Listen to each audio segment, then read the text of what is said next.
கிறிஸ்து இயேசுவுக்குள் மிகவும் அன்பாக தெரிந்து கொள்ளப்பட்ட பரிசுத்த சகோதர சகோதரிகளே, உங்கள் யாவருக்கும் பிதாவாகிய தேவனாலும் கர்த்தராகிய இயேசு கிறிஸ்து மூலமாக கிருபையும் சமாதானம் உண்டாவதாக. தேவனுடைய மகா பெரிய கிருபையினால தொடர்ச்சியாக நாம் தேவனுடைய சத்தியங்களை பார்த்து வந்து கொண்டிருக்கிறோம். அதில் முக்கியமாக நாம் பார்த்துட்டு இருக்க பாடப்பகுதி தி பேட்டில் ஆஃப் ஆர்மகதன். ஆர்மகதன் யுத்தம் எனக்கூடிய 4வது வேலையுமே நம்ம தொடர்ச்சியாக பார்த்துட்டு இருக்கோம். அன்பான சகோதர சகோதரிகளே, எத்தனாவது பகுதியை பார்த்துட்டு இருக்கோம் இன்னைக்கு? 4th இல்லைங்களா? ஓகே, 4வது பகுதியை பார்த்துட்டு இருக்கோம். ஓகே, சரி. இப்போ 4வது பகுதிக்கு நம்ம போவதுக்கு முன்பாக ஒரு சின்ன ரிவிஷன்ஸ் நம்ம பண்ணிடலாம். ஸோ லாஸ்ட் டைம் நம்ம பார்த்த அந்த பகுதிகள் வந்து நமக்கு ஞாபகம் இருக்கும். ரிவிஷன்ஸுங்கும் போது ரிவிஷன்ஸ் விட என்ன அப்படின்னா ஒரு கேள்வி. அந்த கேள்வியை நம்ம சிம்பிளான கேள்வி தான், ஒன் வேர்ட் ஆன்சர் எல்லாமே இல்லையா? ரொம்ப பெரிய எக்ஸ்பிளனேஷன்லாம் இருக்காது. அதனால் நீங்கள் அது வந்து நம்முடைய புரிந்து கொள்ளுதலுக்கு ரொம்ப பிரயோஜனமாக இருக்கும் இல்லைங்களா? ஸோ முதல்ல பார்க்கும்போது ஆர்மகெதோன் என்றால் என்ன? What is mean of Armageddon? Destruction. அப்புறம் வேற என்ன வருது? சிட்டி ஆஃப் மெகிதோ பள்ளத்தாக்கு. குட் குட், வெரி குட், நல்ல விவரம். அதுக்கப்புறம் வேற என்ன பார்த்தோம்? ஆர்மகெதோன் அழிவின். வெரி குட், சரியான பதில் இல்லையா? அழிவின் மலை அல்லது the hill of city of Megiddo, மெகிதோவின் பள்ளத்தாக்கு அப்படிங்கிற அர்த்தங்கள் வருது. ஆக அன்பான சராசரியில் அப்போ நம்ம இங்கே கவனிக்கிற விஷயம் என்ன அப்படின்னா, இந்த ஆர்மகெதன் அப்படின்னு சொல்லும் போது இந்த நம்ம பார்த்துட்டு இருக்க இந்த ஆர்மகெதன் யுத்தம் இந்த இடத்துல தான் நடக்குது அப்படிங்கிறதெல்லாம் கிடையாது. மாறாக அந்த இடத்தை சார்ந்து இந்த பேர் இந்த இடத்துல வைக்கப்பட்டிருக்கு இல்லையா? தேவன் எல்லாரையும் அங்கேதான் கூட்டி சேர்க்க போறாரு அப்படிங்கிறதெல்லாம் கிடையாது. அந்த இடத்துல கூட்டி சேர்க்க மாறாக இந்த பூமியில் நடக்கக்கூடிய மாபெரும் அழிவை வந்துட்டு அடையாளப்படுத்ததான் அந்த வார்த்தைனா இருக்கு, யூஸ் பண்ணப்பட்டிருக்கு அப்படின்னு நம்ம தெரிஞ்சுக்கணும். ஸோ அதனால நம்ம என்ன பண்ணிடக்கூடாது, அந்த மெகிதோ பள்ளத்தாக்குல தேவனுடைய இந்த கடைசி யுத்தம் என்ன ஆக போகுது, நடக்க போகுது அப்படிங்கிற ஆங்கில நம்ம நினைச்சிட வேண்டாம். அந்த ஆங்கில நம்ம புரிஞ்சுக்கலாம். அதுக்கடுத்து நம்ம பார்த்தோம் வலு சர்பம் எதை அடையாளப்படுத்துகிறது? What does the dragon symbolise?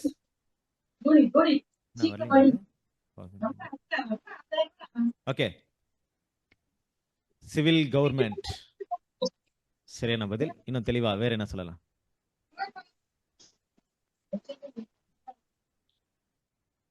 கிறிஸ்துவ சிஸ்டம்ஸ். ஓகே, வேற?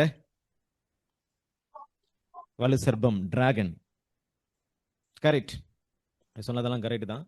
வலு சர்பமானது ரோம அதிகாரத்தை அடையாளம் காட்டுகிறது. உலகத்தில் உள்ள சமூக அதிகாரங்களையும் மாதிரியாக இருக்கிறது. Civil governments R civil power. Roman அந்த ஒரு கவர்மெண்ட்டை பத்தி எங்க இருக்கு அடையாளப்படுத்திட்டு இருக்கு அப்படிங்கிறத நம்ம இந்த இடத்துல பார்த்துட்டு இருக்கோம். அடுத்து நம்ம பார்த்தோம் மிருகம் எதை அடையாளப்படுத்துகிறது? போப்பு மார்க்கம். Good. The symbol of papacy, pope மார்க்கத்தை அமைப்பின் அடையாளமாக இருக்கிறது.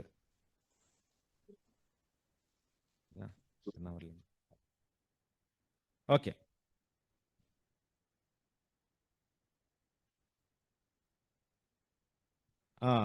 கள்ளத்தீர்க்கதரிசி எதை அடையாளப்படுத்துகிறது? சொல்லுங்க, சத்தமா சொல்லுங்க. கரெக்டா தான் சொல்லிட்டு இருக்கீங்க. Protestant federation churches. கரெக்டா? புரோட்டஸ்டன்ட் அமைப்பை அடையாளப்படுத்திட்டு இருக்கு. எது? இந்த ஒரு கள்ள தீர்க்கதரிசி. இது மூணும் நடந்து முடிஞ்சிருதா, நடக்க போவதா, என்ன என்ன விஷயங்களை பார்த்துட்டு இருக்கோம்? இது எப்படி தெரியுது உங்களுக்கு? இந்த விஷயங்கள் இனிமே நடக்க வேண்டியதா இல்ல நடந்து முடிஞ்சிருச்சா? நடக்க போகுது இல்லையா? ரொம்ப வருஷத்துக்கு அப்பாறு நடக்க போகுதா? ரொம்ப சமீபத்தில் இல்லையா? இப்போ கண்டிப்பா அது கூட நம்ம கவனிக்கணும். எவ்வளவு டைம் எடுக்கலாம், எந்த அந்த விஷயங்கள் நடக்கிறதுக்கு எவ்வளவு நேரங்கள் எடுக்கலாம் அப்படிங்கிறது கூட நம்ம என்ன பண்ண போறோம், கவனிக்க போறோம். ஓகே, சரி. அன்பான சகோதரர்களே, தொடர்ச்சி நம்ம பார்க்கும்போது இன்னைக்கு நம்ம ஒரு முக்கியமான ஒரு பகுதி நம்ம பார்க்க இருக்கிறோம். முக்கியமான ஒரு பார்ட். லாஸ்ட் டைம் நம்ம பார்க்கும்போது நம்ம பார்த்த அந்த விஷயங்கள் என்ன அப்படின்னா, அந்த ஒரு வலு சர்பத்தை பார்த்தோம். வலு சர்பத்துக்கு பிறகு யாரை பார்த்தோம்? நம்ம மிருகத்தை பார்த்தோம். மிருகம், கள்ள தீர்க்கதரிசி, இதெல்லாம் நம்ம என்ன பார்த்தோம் லாஸ்ட் டைம் நம்ம பார்த்தோம் இல்லைங்களா? சரி, இந்த வாட்டி நம்ம என்ன பண்ண போறோம் அப்படின்னா இன்னொரு முக்கியமான ஒரு பகுதியை நம்ம பார்க்க போறோம். என்ன அந்த பகுதி அப்படின்னு பார்க்கும்போது மிருகத்தின் ஒரு சொரூபம் இல்லையா? ஸோ அதான் நீங்க அந்த ஹெட்லைன்ஸ் கூட அதை பார்க்கலாம். ஓகே, வரும். மிருகத்தின் ஸ்வரூபம் அப்படிங்கிற ஒரு டைட்டில் கீழாக நம்ம என்ன பண்ண போறோம்னா இன்னைக்கு நம்ம பார்க்க போறோம். அதற்காக நம்ம தெரிந்து கொள்ளப்பட்ட வேத பகுதி வெளிப்படுதல் 13 அதிகாரம் 14 வசனம். வாசிக்கலாம். வெளிப்படுதல் 13 அதிகாரம் 14 வசனம். மிருகத்தின் முன்பாக ம். அந்த அற்புதங்களை செய்யும்படி தனக்கு கொடுக்கப்பட்ட சத்துவத்தினாலே பூமியின் குடிகளை மோசம் போக்கி பட்டயத்தினாலே காயப்பட்டு பிழைத்த மிருகத்திற்கு ஒரு சொரூபம் பண்ண வேண்டும் என்று பூமியின் குடிகளுக்கு சொல்லிற்று. பாத்தீங்களா? இப்ப என்ன ஆகுது பாத்தீங்கன்னா, இந்த கள்ளத்தீர்க்கதரிசி, வலுசர்பம், மிருகம், கள்ளத்தீர்க்கதரிசி இது மூணையும் பார்த்தோம். இது மூணுமே என்ன பண்ண போகுது அப்படின்னா ஒருங்கிணைத்து வேலை செய்ய போறாங்க. என்ன வேலை செய்ய போறாங்க? இந்த ஆர்மகதன் யுத்தத்திற்காக ஜனங்களை கூட்டி சேர்க்கக்கூடிய இந்த வேலையை கையில் எடுத்திருக்காங்க. நம்ம இன்னொரு பகுதி கூட பார்க்கணுமா இருக்கு. இந்த பகுதிக்கு அப்புறம் தான் அந்த பகுதியை பார்க்க போறோம். அது என்ன பகுதி அப்படின்னு பார்க்கும்போது அந்த 3 மிருகங்கள்ட்ட இருந்து வந்தக்கூடிய அந்த ஒரு அசுத்தாவி, தவளைக்கு ஒப்பா இருந்தக்கூடிய அசுத்தாவி இல்லையா? 3 அசுத்தாவிகள் வந்துச்சுன்னு பார்க்கிறோம். அது கூட நம்ம பார்க்கலாம், பிற்பாடு பார்க்கலாம். பட் அதுக்கு முன்னாடி நம்ம பார்க்குற விஷயம் என்ன அப்படின்னா இந்த மிருகத்தின் ஒரு சொரூபம் அப்படிங்கிற விஷயத்தை இந்த இடத்துல பார்க்கிறோம். இப்போ சொரூபம் அப்படின்னு என்ன? இமேஜ் இல்லையா? உருவம் இல்லையா? ஒரு உருவம். சொரூபம்னா ஒரு இமேஜ். என்னன்னு சொல்ல போனா ஒரு ஐடியலா இருக்கலாம், விக்ரமா இருக்கலாம், இதெல்லாமே கரெக்டா இல்லையா? சொரூபம். பட் இந்த இடத்துல என்ன மாதிரி பேசப்பட்டிருக்கு? சொரூபம் அப்படிங்கிறது என்ன? பைபிள்ல இதுக்கு என்ன ஒரு எக்ஸாம்பிள் இருக்கா? சொரூபம் அப்படிங்கிற விஷயம் நான் ஒரு பேரை சொன்னா நீங்க ஈஸியா கண்டுபிடிச்சிருவீங்க. மிகாயல். மிகாயல் அப்படிங்கிற பேர் அர்த்தம் என்ன? தேவனை, தேவனுடைய தற்ஸ்வரூபம். கரெக்ட்டுங்களா? தேவனுடைய ஜெரஸ் காப்பி, தேவனுடைய தற்ஸ்வரூபம்னா எந்த விஷயத்துல தற்ஸ்வரூபம் இருந்தார் கர்த்தராகிய இயேசு கிறிஸ்து? அந்த குணலட்சணங்கள் இல்லையா? தெய்வீக குணலட்சணங்களை அப்படியே என்ன பண்ணியிருந்தாரு?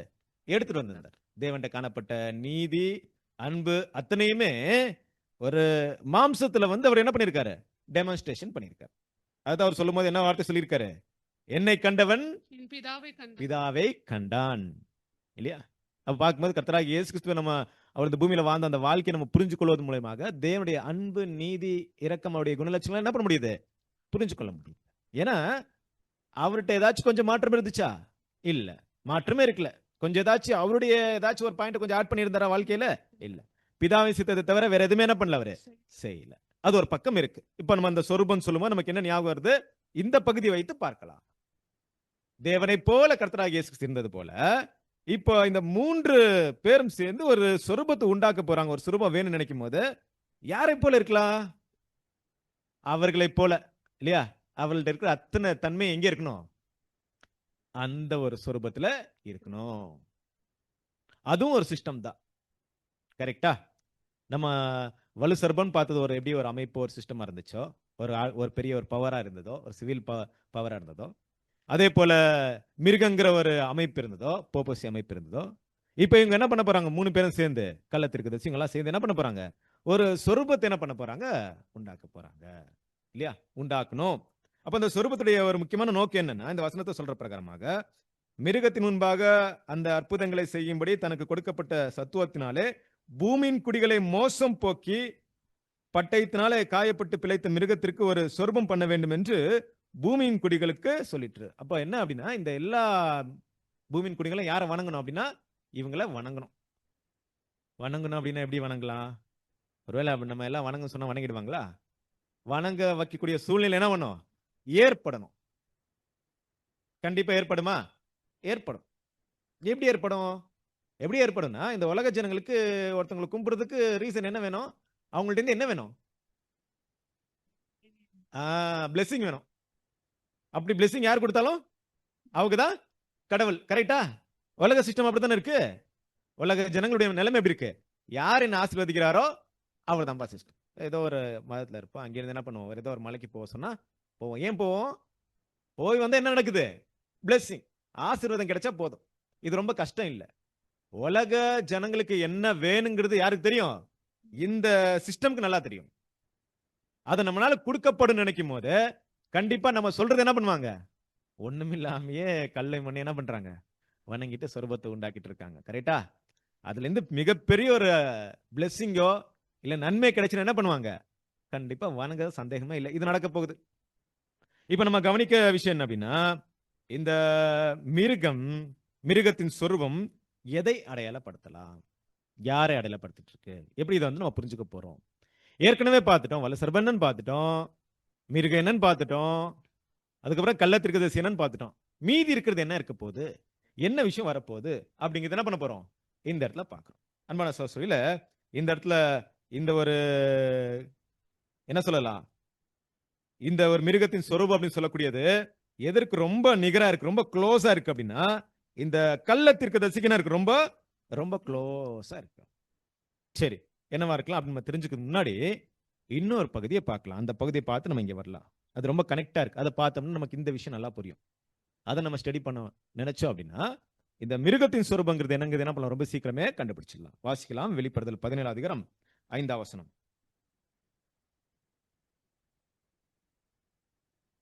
மேலும் ரகசிய மகா பாபிலோன் வேசிகளுக்கும் ம். பூமியில் உள்ள அருவருப்புகளுக்கும் தாய் என்னும் நாமம் அவள் நெற்றியில் எழுதி இருந்தது. ஆ, மேலும் ரகசியம் மகா பாபிலோன் வேசிகளுக்கும் பூமியில் உள்ள அருவருப்புகளுக்கும் தாய் என்னும் நாமம் அவள் நெற்றியிலே எழுதியிருந்தது. மேலும் ரகசியம். இப்ப ரகசியம் சொல்லியிருக்காங்க இல்லையா? ரகசியம் சொன்ன என்ன அர்த்தம்? யாருக்கு அதை ரிவீல் பண்ண நினைக்கிறாங்களோ அவங்க தான் என்ன பண்ண முடியும்? தெரிஞ்சுக்க முடியும். அன்லெஸ் என்ன பண்ண முடியாது? தெரிஞ்சுக்க முடியாது. இப்போ வந்து இந்த படிக்கிற மற்ற கிறிஸ்தவர்கள் தெரிஞ்சுக்க முடியாதா? முடியாது. என்னதான் படிச்சாலும் முடியாது. இது யாரை பத்தி பேசுறாங்களோ தெரியாது. ஏன்னா அதுக்காக தேவன் என்ன பண்ணிருக்காரு? பல சத்தியங்களை வச்சிருக்காரு. அந்த சத்தியம் தெரியாத வரைக்கும் எதை தெரிஞ்சுக்க முடியாது? இந்த ரகசியம் யாரும் தெரியாது. இப்ப நம்ம கூட தெரிஞ்சிருக்கணும் அப்படின்னா நம்முடைய புரிதல் பொறுத்து இருக்கு. நம்முடைய இண்டிவிஜுவல் புரிந்து கொள்ளுதல் பொறுத்து இருக்கு. இப்ப நம்ம இங்க எடுக்கிற இதே டாபிக்கே நீங்க அப்படியே கண்ணு முடின்னு அப்படியே கம்ப்ளீட்டா புரிஞ்சுக்குவீங்கன்னா அது கிடையாது. பட் அதோடைய எந்த அளவு நீங்க புரிஞ்சுக்கொள்ள முயற்சி எடுக்கிறீங்களா பொறுத்து இருக்கு. நம்ம இதை எந்த அளவு புரிஞ்சிருக்கிறோம் அப்படின்னு. ஏற்கனவே இந்த பகுதியை நம்ம கேட்டிருக்கோம் இல்லையா? இந்த டாபிக் நம்ம ஏற்கனவே கேட்டிருக்கோம். எங்க கேட்டிருக்கோம்? அப்படி பேசிக் கிளாஸ்ல இந்த ஒரு டாபிக் இந்த பாயிண்ட் கேட்டிருக்கோம். எந்த பாயிண்ட் இது? யாரை பத்தி பேசிட்டு இருக்காங்க? அத நம்ம தலைப்பு என்ன? நம்முடைய பேசிக் கிளாஸ்ல இந்த ஒரு பேசிக் சப்ஜெக்ட்டுக்கு இருக்கிற தலைப்பு என்ன? ட்ரினிட்டி. வருமா ட்ரினிட்டில? ஓகே.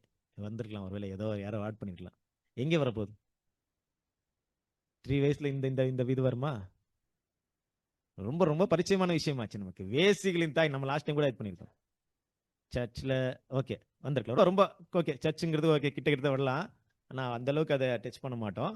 ரொம்ப இதையே நம்ம பேசக்கூடிய விஷயம் எங்கங்க? ஆன்டி கிரைஸ்ட் இல்லையா? சொன்னீங்களா? சரி. அந்தி கிறிஸ்து சப்ஜெக்ட் என்ன பண்ணிருக்கோம்? கேட்டிருக்கோம். இந்த ஒரு ஸ்திரீ யார் அடையாளப்படுத்திட்டு இருக்காங்க? அங்கே போட்டாங்க இல்லையா? மகா பாபிலோன் போட்டாங்கல்ல. மேலும் ரகசியம் மகா பாபிலோன் அப்படிங்கிற வார்த்தையை போட்டிருக்காங்க. அப்ப மகா பாபிலோன் சொல்லும் போது என்ன அர்த்தம்? பேர் கிறிஸ்து சபை. ஆனா அதுக்கு கூட இன்னொரு வார்த்தையை ஆட் பண்ணிட்டு இருக்காங்க. வேசிகளுக்கும் பூமியில் அருவருப்புகளுக்கும் தாய் அப்படிங்கிற வார்த்தை யூஸ் பண்ணிட்டாங்க. இப்ப இது இது எப்படி இருக்கு கேட்கும் போது? ரொம்ப கஷ்டமான விஷயம். இந்த வார்த்தையெல்லாம் யூஸ் பண்ற நினைக்கும் போது அதோட பிள்ளைகள் கொஞ்சம் யோசிக்கணும். ஏன் இந்த மாதிரி ஒரு விஷயத்தை இந்த இடத்துல யூஸ் பண்ணிருக்கலாம்? அனலைஸ் பண்ணோம் இல்லையா? ஏன்னா அன்பான சகோதரர்களே, இந்த வேசிங்கிற அந்த வார்த்தை தேவனுடைய பிள்ளைகள் நம்முடைய அன்றாட வாழ்க்கையில பூமிக்கிற விஷயத்துல வேற அர்த்தம் இருக்கு இல்லையா? தகாத உறவு இருக்கலாம், தேவனுக்கு விரும்பாத எந்த விஷயமா இருக்கலாம், அது வேற விஷயம். இது வந்து ஸ்பிரிச்சுவல் சென்ஸ்ல பேசியிருக்காங்க, ஆவிக்குரிய அர்த்தத்துல பேசியிருக்காங்க. நமக்கு உலகத்துக்கு அதுதான் அந்த பாவம். ஆனா தேவனுடைய பார்வையில இது கூட அந்த பாவம் தான். தேவன் எப்படி பேசிட்டு இருக்காரு? இப்படி இருக்கிறது கூட எனக்கு எப்படிதான் இருக்கு? இந்த வேசித்தனம் போல அப்படிங்கிற ஆங்கில பேசிட்டு இருக்காரு. அப்ப என்ன பண்ணணும்? அதை கண்டுபிடிக்கணும், அதை யோசிக்கணும். என்னவா இருக்கலாம்? வாசிங்க இந்த பகுதியை. வேசி என்ற வார்த்தை ம். வேத அடையாள மொழியில் ஒரு நெறி தவறிய மனிதனை குறிப்பிடவில்லை. இது தேவனுடைய ராஜ்யமாக இருக்க வேண்டிய சபையை தன்னுடைய பரலோக மணவாளனுடன் இணைந்திருப்பதற்கு பதிலாக பூலோக மணவாளனுடன் இணைந்ததால் தனது கற்பை பரிசுத்தத்தை இழந்த சபையை இது குறிக்கிறது. எந்த உலக மணவாளனுடன் சபை இணைந்தது? ரோம பேரரசுடன் உலகத்துக்கும் சபைக்கும் நெருக்கமான உறவு இருந்தது என்பது பற்றி லூத்தர் மற்றும் பிற சீர்திருத்தவாதிகளின் உள்ளத்தில் சந்தேகமில்லை. கிறிஸ்து தனது ராஜ்யத்தை ஸ்தாபிக்கும் பொருட்டு ஒரு சமயத்தில் சபையானது காத்திருந்ததாக கூறப்படுகிறது. முடிவில் கிறிஸ்துவின் வருகை மட்டும் நான் காத்திருக்க மாட்டேன், நான் ரோம பேரரசுடன் இணைந்து விடுவேன் என்று அவள் கூறினாள். ஓகே இல்லைங்களா? அன்பான சரஸ்வரிங்களா, இதுதான் இங்க வந்து கவனிக்க வேண்டிய விஷயம். அதாவது திருச்சபை தேவனுடைய பிள்ளைகள், நீங்க வந்து தேவன் தேர்ந்தெடுத்துட்டு இருக்காருன்னா ராஜாங்கிற பகுதி அதுக்கப்புறம், கரெக்டா? ராஜாங்கிற ஃபர்ஸ்ட் செகண்டரி வரலாம். ரொம்ப விசேஷமான ஒரு இடத்தை பத்தி பேசிட்டு இருக்காரு. ஒருவேளை ஆசிரியன், ராஜா இப்படிலாம் சபைக்கு பேர் கொடுக்கப்பட்டிருந்தாலும் சபை ரொம்ப விசேஷமா, ரொம்ப முக்கியமான ஒரு இடத்தை வைக்க போகுது. அது என்ன அப்படின்னா கிறிஸ்துவுக்கு மணவாட்டி, கரெக்டா? அப்ப அந்த மணவாட்டி அப்படிங்கிற விஷயத்துல தேவன் எப்படி செயல்படுத்திட்டு இருக்காரு, எப்படி கூப்பிட்டு இருக்காருன்னா ரொம்ப விசேஷமான ஒரு அழைப்பு, ரொம்ப விசேஷமான ஒரு எதிர்பார்ப்பு, அந்த கடமைகளை நிறைவேற்றி முடிக்கிறதுல அவங்க காட்டக்கூடிய ஒரு ஆர்வம், எச்சரிக்கை எல்லாத்தையுமே எதுல அடங்கியிருக்கு? இதுல அடங்கியிருக்கு. கொஞ்சம் கவனம் குறைஞ்சாலும் இந்த கற்புள்ள கணிகை அப்படிங்கிற பேரை என்ன பண்ண முடியாது, சபைக்கு கொடுக்க முடியாம போயிடுறதுக்கு நிறைய ஆபத்து இருக்கு. அது கற்பை நம்ம இழந்துருவோம் அப்படிங்கிற விஷயம் ரொம்ப ஆபத்தான விஷயம். இதை அப்போஸ்தலர் பேசும்போது நீங்க வாசிச்சிருக்கலாம். 2 கொரிந்தியர் 11 அதிகாரம் 2 வசனம் வாசிங்க. 2 கொரிந்தியர் 11 அதிகாரம் 2 வசனம். நான் உங்களை கற்புள்ள கன்னிகையாக கிறிஸ்து என்னும் ஒரே புருஷனுக்கு ஒப்பு கொடுக்க நியமித்தபடியால் உங்களுக்காக தேவ வைராக்கியம் கொண்டிருக்கிறேன். பாத்தீங்களா? நான் உங்களை கற்புள்ள கன்னிகையாக கிறிஸ்து என்னும் ஒரே புருஷனுக்கு நியமித்தபடியால் உங்களுக்காக தேவ வைராக்கியம் கொண்டிருக்கிறேன் அப்படின்றார். அப்படின்னு என்ன சொல்ல வர்றாருன்னா, நான் இந்த ஒரு ரெஸ்பான்சிபிலிட்டி எடுத்திருக்கேன், கிறிஸ்துவுக்கு உங்களை மனவாட்டியா இருக்க என்ன பண்ணிருக்கேன், நியமிச்சிருக்கேன். நீங்க அவரோட திருமணம் பண்ணணும், அந்த டைம் வரைக்கும் உங்களை கற்பை நீங்க காப்பாத்திக்கணும் இல்லையா, உங்களை என்கேஜ்மெண்ட் பண்ணிருக்கேன். அந்த ஒரு விஷயத்தை நீங்க தவறு விடாதபடிக்கு நான் என்ன வேணாலும் செய்யறடி, அந்த விஷயத்தை காப்பாத்திக்கிறதுக்காக நான் என்ன பண்றேன், நான் ரொம்ப பிரயாசப்படுறேன். ஏன்னா ஏதோ ஒரு வழியில என்ன ஆயிடும், நீங்க அதை தவறுறதுக்கு ரொம்ப வாய்ப்பு இருக்கு, நீங்க தவறிடுவீங்க, நீங்க அந்த கற்பை காப்பாத்திக்க மாட்டீங்க. எது காப்பாத்திக்க மாட்டீங்க? அடுத்த வசனம் சொல்லிட்டு இருக்காரு, வாசிங்க.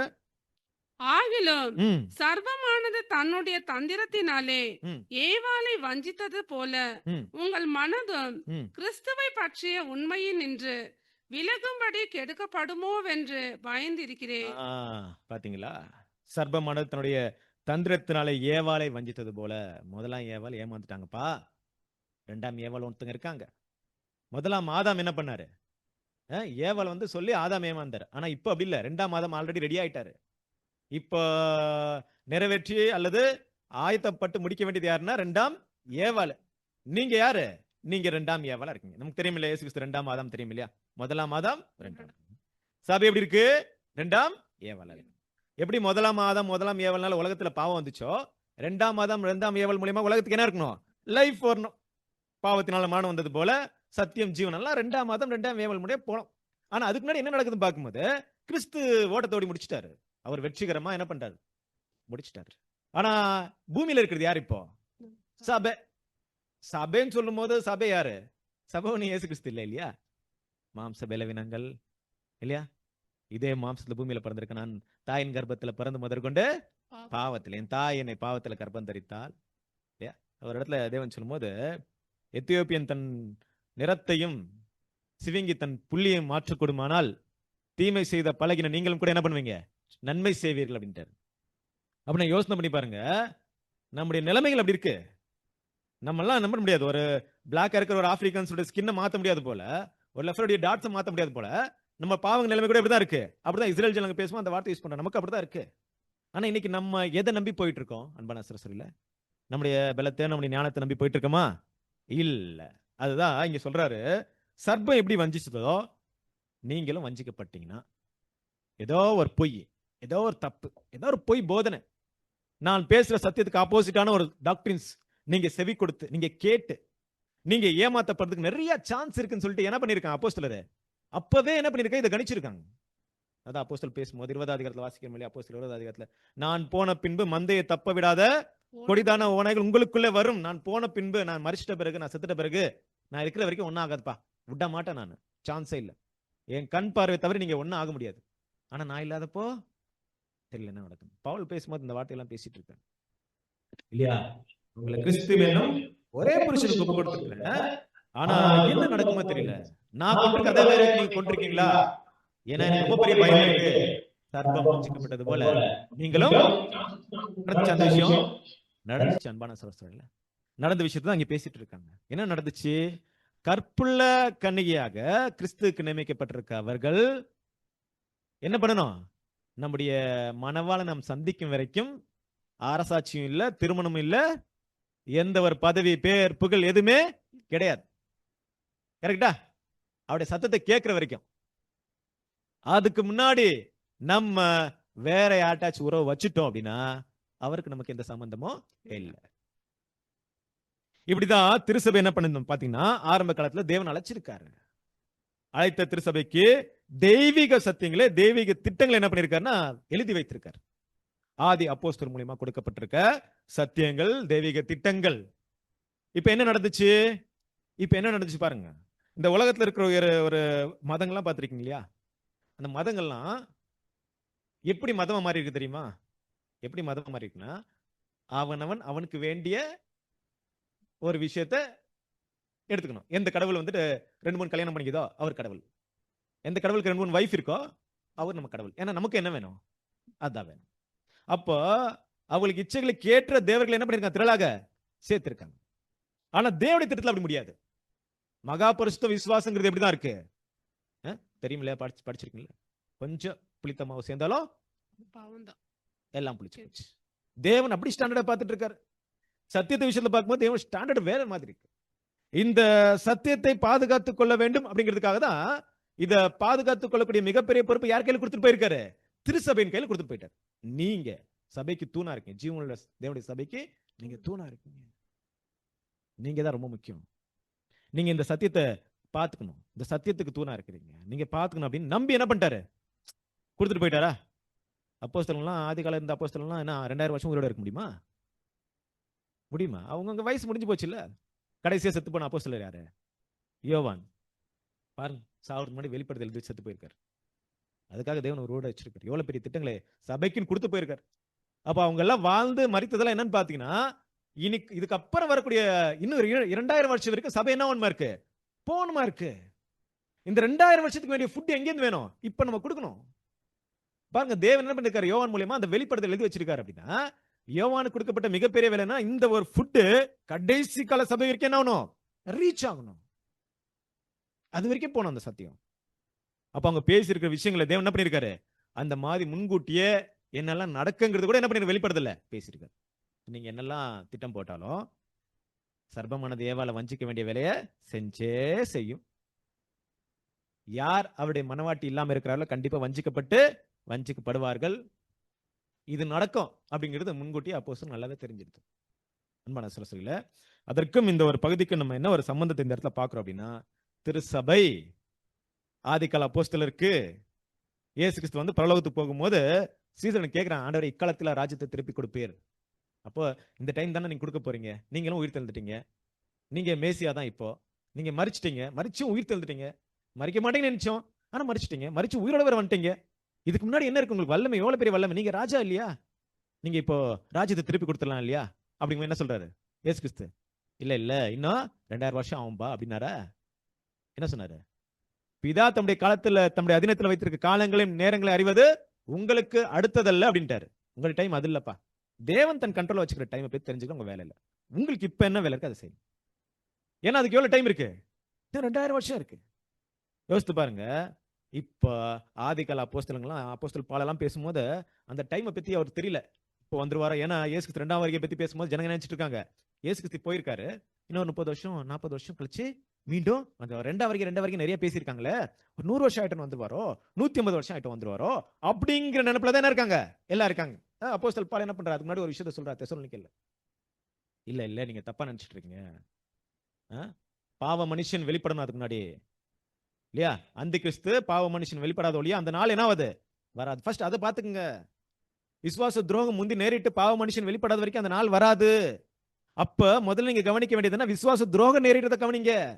சபைக்குள்ள விசுவாச துரோகம் நடக்கும், இதை கவனிங்க அப்படிங்கிற நிறைய தகவல்கள் என்ன பண்ணிருக்காரு? கொடுத்து போயிட்டு இருக்காரு. யாரு? அப்போஸ்தலன் பால். அன்பான சகோதரிகளே, ஆனாலும் அவங்க போயிட்ட பிறகு இந்த உலகத்துல நடக்கிற இந்த மாற்றத்தை தாக்கு பிடிக்க யாரால முடியல? திருச்சபையால, அதாவது உண்மையா அழைக்கப்பட்டிருக்க சத்தியத்தை கேட்டு வந்திருக்க தேவனுடைய பிள்ளைகள்கிட்ட முடியல. என்ன மாற்றம் வந்துருச்சு? என்ன மாற்றம் வந்துருச்சு? ஆஹா, 2000 வருஷம் வெயிட் பண்ணுமா ஆளுகை செய்யறதுக்கு? 2000 வருஷம் இல்லையா? அது எப்ப நடக்கும்? நம்மளாம் உயிரோட இருக்க மாட்டோம். இப்ப தேவன் பிளெஸிங் தராரு உங்களுக்கு. நீங்க இப்ப ஆளுகை செய்யணும் யாருன்னு நினைக்கிறீங்களோ, மோசே கூப்பிடுறாரு இல்லையா? யார் என்னோட பக்கத்துல இருக்கலாம், என் பக்கம் வாங்க. அந்த மாதிரி யாரெல்லாம் ஆளுகை செய்ய விருப்பங்களோ வாங்க. சபைக்கு ஒரு அழைப்பு, பொய்யான ஒரு அழைப்பு. அந்த அழைப்பு எப்படிப்பட்ட அழைப்பு இருந்துச்சுன்னா, அதிகாரத்தையும் பணத்தையும் இந்த உலகத்தின் ஆசை ஆடம்பரங்களையும் முன்னாடி வைத்து கொடுக்கப்பட்ட ஒரு அழைப்பா இருந்தது. ஆனா அது பின்னாடி இருந்தாலும், அந்த விஷயம் வந்து மறைவா இருந்தாலும், முன்னாடி காமிச்ச விஷயம் என்ன தெரியுமா? சத்தியம்தான், ட்ரூத். தேவனுக்காக வாங்க, தேவனுக்காக ஊழியம் செய்ய போறீங்க, தேவனுக்காக நீங்க இருக்க போறீங்க, பெரிய பெரிய இடங்களை நீங்க இருக்க போறீங்க. இப்படிதான் தவறான விஷயங்கள் என்ன பண்ணது இந்த இடத்துல பேசப்படும் போது, அந்த ஏவாள் அல்லது அந்த திருச்சபையா அழைக்கப்பட்டிருக்க ஜனங்கள் என்ன பண்ணாங்க? வஞ்சிக்கப்பட்டாங்க. வஞ்சிக்கப்பட்டு எப்ப இந்த உலக ராஜ்யங்களோட சம்பந்தம் வைத்தார்களோ, அப்ப என்ன ஆயிடுச்சு? தேவன் நமக்கு என்ன பேர் கொடுத்துட்டாரு? திரும்பி மட்டும் வந்துடாதீங்க, அப்படியே போயிடுங்க, இல்லையா? ஏன்னா நீங்க என்ன ஆயிட்டீங்க? கிறிஸ்துவுடைய மனவாட்டிங்கிற அந்த பேரை இழந்துட்டீங்க, இந்த உலகத்தோட சம்பந்தம் வச்சுட்டீங்க. ஆகையால் உங்களுக்கு சாதாரணமான பேரெல்லாம் கிடையாது. ஒரு ரகசியத்தை சொல்றேன். என்ன? மகா பாபிலோன், வேசிகளுக்கெல்லாம் தாய். இந்த பேர் கிறிஸ்துவ மண்டலம். யாரெல்லாம் இந்த மாதிரி எண்ணத்துக்கு உட்பட்டார்களோ அன்பான சரஸ்வதியில, அப்ப என்னாச்சுன்னு பாத்தீங்கன்னா, தேவன் கம்ப்ளீட்டா அவங்களை என்ன பண்ணாரு? அவங்களுக்கு ஒரு பேரை கொடுத்திருக்காரு. தெரியல இல்லையா? இது நம்ம வேதத்தை வாசிக்கும் தான் தெரியுது இல்லையா? நம்ம தேவனுடைய பட்சத்திலிருந்து பார்த்தாதான் இந்த உண்மையை கண்டுபிடிக்க முடியுது. வேற எந்த ஆங்கில நீங்க பைபிள் படிச்சாலும் இது யாரை பத்தி பேசுறான்னு தெரியாது. நீ அவங்களே போய் கேளுங்க, அவங்க என்ன சொல்லுவாங்க? இது வேற யாரை பத்தி பேசுறோம், ஒரு ஸ்திரீ கண்டிப்பா வரணும் தான் பேசுவாங்க. அவங்கள தான் பேசுறேன், யாருக்கு தெரியாது? அவங்களுக்கு தெரியாது. ஆகையால் பார்க்கும்போது இந்த சபை என்ன பண்ணல அப்படின்னா, தேவன் கர்த்தராகிய இயேசு கிறிஸ்து 2ஆம் வருகை வர வரைக்கும் என்ன பண்ணல? பொறுமையா வெயிட் பண்ண முடியாம போயிடுச்சு. அது வரைக்கும் காத்திருக்க முடியாது அந்த ஆளுகைக்கு. அதுக்கு முன்னாடியே என்னாச்சு? அந்த ஒரு ராஜ்யங்களோட சம்பந்தம் கலந்ததுனால தேவன் என்ன பண்றாரு? இந்த இடத்துல வேசி அப்படிங்கிற பெயர் வைக்கிறார், இல்லையா? சோ கிறிஸ்துவுக்கு மனவாட்டி ஆகக்கூடிய சபை வேறொருட என்னாச்சு? சம்பந்தத்தை வச்சிருச்சு. இந்த உலக ராஜ்யங்களோட என்னாச்சு? சம்பந்தத்தை வச்சிருச்சு. அன்பான சரஸ்வரியில, சோ இந்த ஒரு நிலைமை இங்க காணப்படும் போது தேவனுடைய பிள்ளைகள் நம்ம யோசிக்கணும். இந்த வேசிங்கிறது இன்னைக்கு அதோடைய கடைசி கட்டத்தை நம்ம பார்த்துட்டு இருக்கோம். அதோடைய எண்ட் மூமெண்ட். நம்ம லாஸ்ட் வரைக்கும் உங்களுக்கு நிறைய விஷயத்த சொல்லிட்டு இருக்கிறோம். நீங்க அதை கவனிச்சா ரொம்ப நல்லா இருக்கும். அந்த டைம் ப்ராப்பர்சி 1260 வருடங்கள் எங்கே ஆரம்பிச்சு எங்கே முடிஞ்சது அப்படிங்க நம்ம பார்த்தோம் இல்லையா? ஏன்னா இது அடிக்கடி நான் ஏன் சொல்றேன்னா, நமக்கு ரொம்ப தெளிவா இருந்துடணும். இதுல குழப்பம் ஏதாச்சும் இருந்துச்சுன்னா அடுத்த பகுதிகள் நம்ம புரிஞ்சுக்கொள்ள ரொம்ப கஷ்டமாயிடும். எங்கே ஆரம்பிச்சு எங்கே முடிஞ்சது?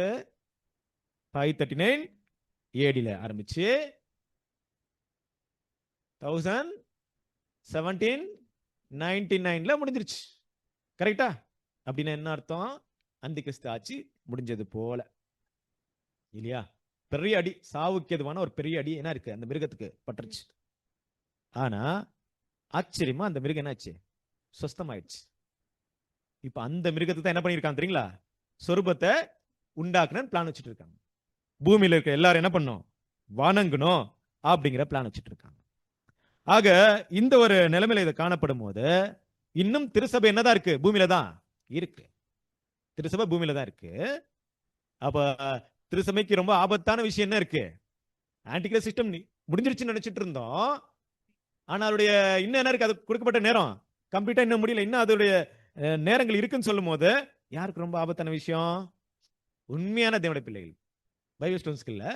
உண்மையான தேவனுடைய பிள்ளைகள், பைபிள் ஸ்டூடெண்ட்ஸ்க்கு இல்ல. வேதமானன் பேர் வச்சுட்டு இருக்கவங்க எல்லாம் கிடையாது, இல்லையா? உள்ளத்துல வேதமானவரா இருக்கிறவங்க மட்டும்தான், மற்றபடி யாருக்கும் கிடையாது. யார் உண்மையா அந்த நிலைமையில காணப்படுறவர்களோ. எப்படி இருக்கலாம்? இப்ப நம்ம பார்க்க வேண்டிய விஷயம் அந்த ஒரு மிருகம். ஓகே, ஸ்டக் ஆயிடுச்சுன்னு நினைக்கிறேன். சரி, அப்போ அந்த ஒரு மிருகம், அதாவது இந்த ஒரு மிருகத்தின் சொரூபம் அப்படின்னு சொல்லும்போது தேவனுடைய பிள்ளைகள், இது வந்து முக்கியமா நான் கவனிக்க வேண்டியது என்ன அப்படின்னா, இந்த 3 கள்ள தீர்க்கதரிசிகளும் வலு சொரூபமும் அதோட சேர்ந்து என்ன பண்ண போறாங்க, இந்த ஒரு மிருகம் சேர்ந்து பண்ணக்கூடிய அந்த உருவம், அதாவது அந்த சொரூபம் வந்து எதை குறிப்பிடுது அப்படின்னு பார்க்கும்போது, அன்பான சகோதரர்களே, இந்த போப்பு மார்க்கத்துக்கு நீங்க பார்க்கும்போது அவங்கள்ட்ட ஒரு 4 அத்தாரிட்டி இருந்தது. ஏன்னா ஃப்ரீஸ் இருக்கு, ஃப்ரீஸ் எடுத்து 4 அத்தாரிட்டி இருந்தது இல்லையா? ஸோ 4 விஷயத்தை அவங்க வாங்கிட்டு இருந்தாங்க. ஸோ முதலாவது என்னன்னு பார்க்கும்போது ரிலீஜியஸ், பொலிட்டிக்கல், எக்கனாமி, சோஷியல். இந்த உலகத்தில் இருக்கிற அமைப்புகள் என்ன இருக்குன்னா அதோட கனெக்டா இருந்தது இல்லையா? அப்ப நீங்க பார்க்கும்போது இந்த ஒரு ரிலிஜியஸ் அப்படின்னு சொல்லும்போது மதத்திற்கெல்லாம் மதகுரு யார்? இப்ப ஹெட் யாரு? போப்பு தான் இருக்காரு. அப்போ அந்த ஆன்டிகிரைஸ்ட் பீரியட்ல நான் சொல்லிட்டு இருக்கேன். இப்போ உங்களுக்கு சமுதாயத்தை கண்ட்ரோல் பண்றது பெரிய விஷயம் இல்ல. சமுதாயத்தை ரொம்ப ஈஸியா கண்ட்ரோல் பண்ணலாம். எப்படி கண்ட்ரோல் பண்ணலாம்? அப்ப இருந்த இருள் சூழ்ந்த உலகத்துல, சத்தியமே இல்லாத உலகத்துல, பொய்யான போதனை பாருங்க. இப்ப நம்ம அந்த ஸ்திரீ வஞ்சிக்கப்பட்டதை பார்த்தோம்ல, எப்படி வஞ்சிக்கப்பட்டிருக்கலாம்? கண்டிப்பா என்ன பண்ணிருக்கலாம்? சர்ப்பம் என்ன சொல்லுச்சு? நீங்க புசிக்கும் நாளில் சாகவே சாக மாட்டீர்கள். அப்ப புஷ்டன செத்தாங்களா சாவலியா? செத்தாங்களா சாவலியா? சாவலியா? அப்ப சாவலியா? மொத்தத்துல செத்தாங்களா இல்லையா? செத்தாங்கல்ல. புசிக்கும் நாளில் சாக மாட்டீங்கன்னா அந்த நாள் என்ன தேவனுக்கு 1000 வருஷம். யா, அந்த சர்ப்பம் சொல்லி நீங்க புசித்தாலும் நீங்க சாக மாட்டீங்கன்னு சொல்லியிருக்கு. செத்துட்டாங்க. இதுக்கு என்ன சொல்லலாம்? ஒருத்தங்க நம்மளுக்கு என்ன பண்றாங்க, ஒருத்தங்க இதை தரேன்னு சொல்லிட்டு நம்ம ஆசைப்பட்டு போயிட்டு கிடைக்கல, என்ன சொல்லலாம்? கரெக்ட். ஏமாற்றம், இன்னொன்னு பேரு வஞ்சனை, இன்னொன்னு மோசம். கரெக்டா? இதெல்லாம் இருக்கு. அப்படின்னா என்ன நடந்திருக்கு? சபைக்கு மிகப்பெரிய மோசம் நடந்திருக்கு. ஏதோ ஒரு விஷயம் சொல்லியிருக்காங்க, அது உண்மை இல்ல. என்ன விஷயம் சொல்லியிருக்காங்க? நம்ம இன்னைக்கு பார்த்திருக்க எல்லா தவறான போதைகளும் அந்த பொய் தான். பொய் தானே சொல்லியிருக்காங்க. சபை இப்படி பொய் சொல்லி தானே பண்ணிருக்காங்க, கூப்பிட்டு இருக்காங்க. சமுதாயத்தை கூட பயமுறுத்த ரொம்ப கஷ்டமான விஷயம் கிடையாது இல்லையா? எப்படி பயமுறுத்தலாம்? சிம்பிள். நரகம், ஆத்மா, பேய், பிசாஸ், அப்பெல்லாம் பயங்கர பயம் ஜனங்களுக்கு. இப்ப கூட வில்லேஜ் பக்கம்லாம் போனீங்கன்னா நீங்க 8 மணிக்கு மேல என்ன பண்ணுவாங்க? கதவு க்ளோஸ் பண்ணுவாங்க. அந்த வில்லேஜ்ல என்ன செத்து போயிட்டாங்கன்னா 7 மணிக்கெல்லாம் க்ளோஸ் பண்ணிடுவாங்க. பயம் இல்லையா? அந்த மாதிரி கதைகளை கட்டி வச்சுங்க. ஏன்னா ரொம்ப அந்த பாருங்க, தேவன் டெக்னாலஜி கொடுத்துருக்காரு பாருங்க. யோசனை பண்ணி பாருங்க, ஒரு 100 வருஷம் முன்னாடி இந்த லைட்டுங்கெல்லாம் இருக்குல்ல, விளக்கு தான் இருக்கும். வீடுங்கள வெளியில எல்லாம் இருட்டு எப்படி இருக்கும்?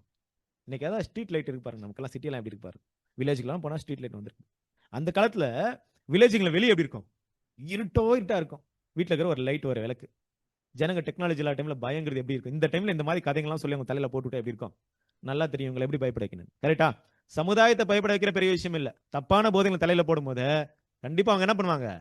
அந்த பாவம் பண்ணி ஐயோ தப்பு செஞ்சா நரகத்துல வேதனை பண்ணுவோம், பேய் பிசாசுங்கிற பயத்துல கண்ட்ரோல் அவங்களை எடுத்துக்கலாம் இல்லையா? எக்கனாமிக் கூட பார்க்கும்போது பெரிய ஒரு ஆதாயமே அவங்களுக்கு இருந்தது. பெரிய பெரிய ஆலயங்களை கட்டுறதெல்லாம் நோக்கம் என்ன தெரியுமா? பெரிய பெரிய ஆலயங்களை கட்டுற நோக்கமே பணம் தான் இல்லையா? ஏன்னா அந்த ஆலயத்துடைய பணத்தெல்லாம் எப்படி எடுத்துன்னு அவங்களுக்கு தெரியும். அந்த மாதிரி எடுத்துருவாங்க. இன்னொன்று பார்க்கும்போது பாவ மணி பிளேட் எல்லாம் வித்து என்ன பண்ணிருக்காங்க? பயங்கரமா எடுத்திருக்காங்க. பட் முக்கியமான விஷயம் என்னன்னா பொலிட்டிக்கல் விஷயம். கவர்மெண்ட்டே கண்ட்ரோல் எடுக்கிறது. போப்பை பொறுத்த வரைக்கும் கவர்மெண்ட் எப்படி கண்ட்ரோல் எடுக்கணும் அப்படின்னா, ஒரு ராஜா, மிகப்பெரிய ராஜா வந்து போப்புங்கிறது ஒரு மத குரு. அவருக்கு தலை வணங்குவார்னா வணங்க மாட்டார். ஆனா என்ன பண்ணிருக்காரு நம்ம பாக்குறோம் இல்லையா? அந்த மிருகத்தை, அந்த தானியேல் 7 அதிகாரத்துல அந்த 4வது மிருகத்துல இந்த அந்த ஒரு 3 கொம்பு விழுந்து என்னாச்சு? ஒரு கொம்பு வந்துருச்சு இல்லையா? அப்படின்னு அந்த கொம்புகள் எதை குறிக்குது? ராஜ்யங்களை குறிக்குது, கிங்டம்ஸ்.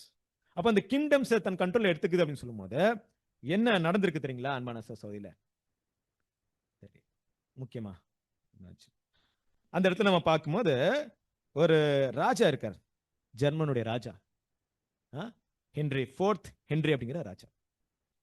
இவர் என்ன பண்ணிருக்காருன்னா, யாருக்கு விருதமா? போப்புக்கு விருதமா ஏதோ பேசிட்டார். பேசினது என்ன தெரியும் பனிஷ்மெண்ட் கொடுத்திருக்காரு? 3 நாள் பணியில நிக்கணும். என்ன பண்ணோம்? 3 நாள் பணியில நிக்கணும்.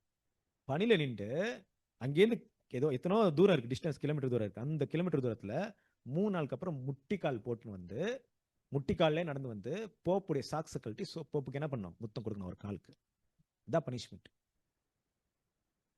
அந்த பனிஷ்மெண்ட் எவ்வளவு சிவியரா இருந்துச்சுன்னா மற்ற ராஜாங்கெல்லாம் பயந்துட்டாங்க. யோசனை பண்ணி பாருங்க எப்படி செஞ்சிருப்பாங்க அந்த வேலைங்களை. ஒரு மத குரு இப்ப யார் மேல அவருக்கு அதிகாரம் போகுது?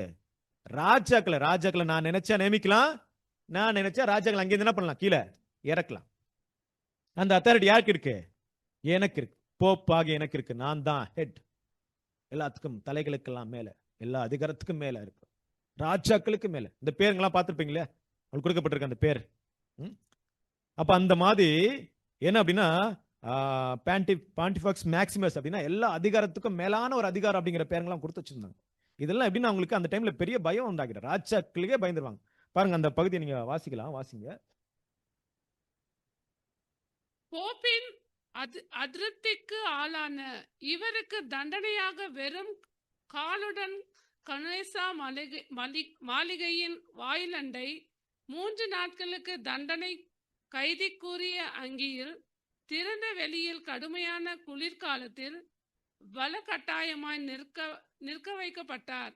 அதன் பிறகு முழங்காலிலும் கையிலுமாய் போப்பின் முன்பு தவழ்ந்து வரும்படி வற்புறுத்தப்பட்டார். பேரரசர் போப்பின் மகா மேன்மையான பாதங்களை முத்தமிடும் பொருட்டு அவரது பட்டு காலுறைகள் அகற்றப்பட்டன. இது சங்கீதம் 2 அதிகாரம் 12 படி பூமியின் என்பது ராஜாக்களே குமாரரை நிறைவேற்றப்பட்டதாம். முத்தம் செய்யுங்கள். இல்லையா? அன்பான சகோதரர்களே, இங்க என்னன்னு பார்க்கும்போது இந்த விஷயத்தை அவங்க செய்யறதுக்கு என்ன பண்ணிருக்காங்க தெரியுமா? வசனத்தை கோட் பண்ணிருக்காங்க. வசனத்தை அவர் கோட் பண்ணிருக்காங்க. வசனத்தை வாசிக்கலாம். 2 சங்கீதம் 12 வசனம்.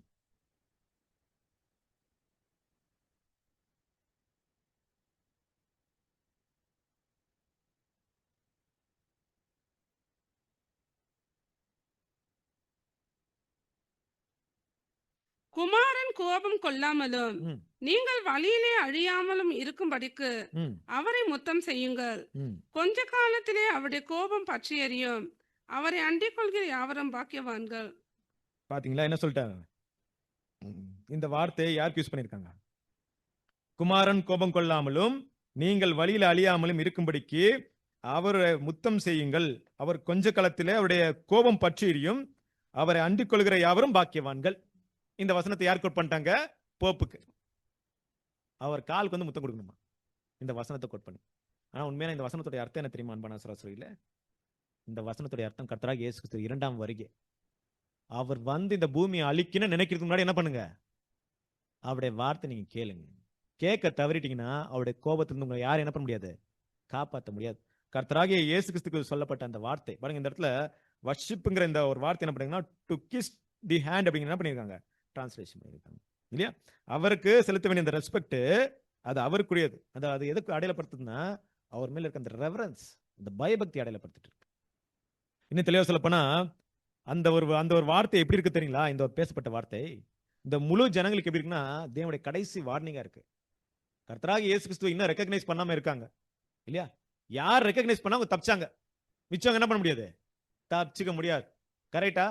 அவர் கோபம் இருக்கு. அவர் கோபம் எதுக்காக இன்னைக்கு தாமதம் பண்ணிட்டு இருக்குன்னா அவரை நம்பி இருக்கிற தேவனுடைய பிள்ளைகளுக்காக என்ன இருக்கு? கோபம் கம்மியா இருக்கு. இல்லைன்னா அந்த கோபம் எப்படி இருக்கு? இன்னும் பத்தி எரியும்.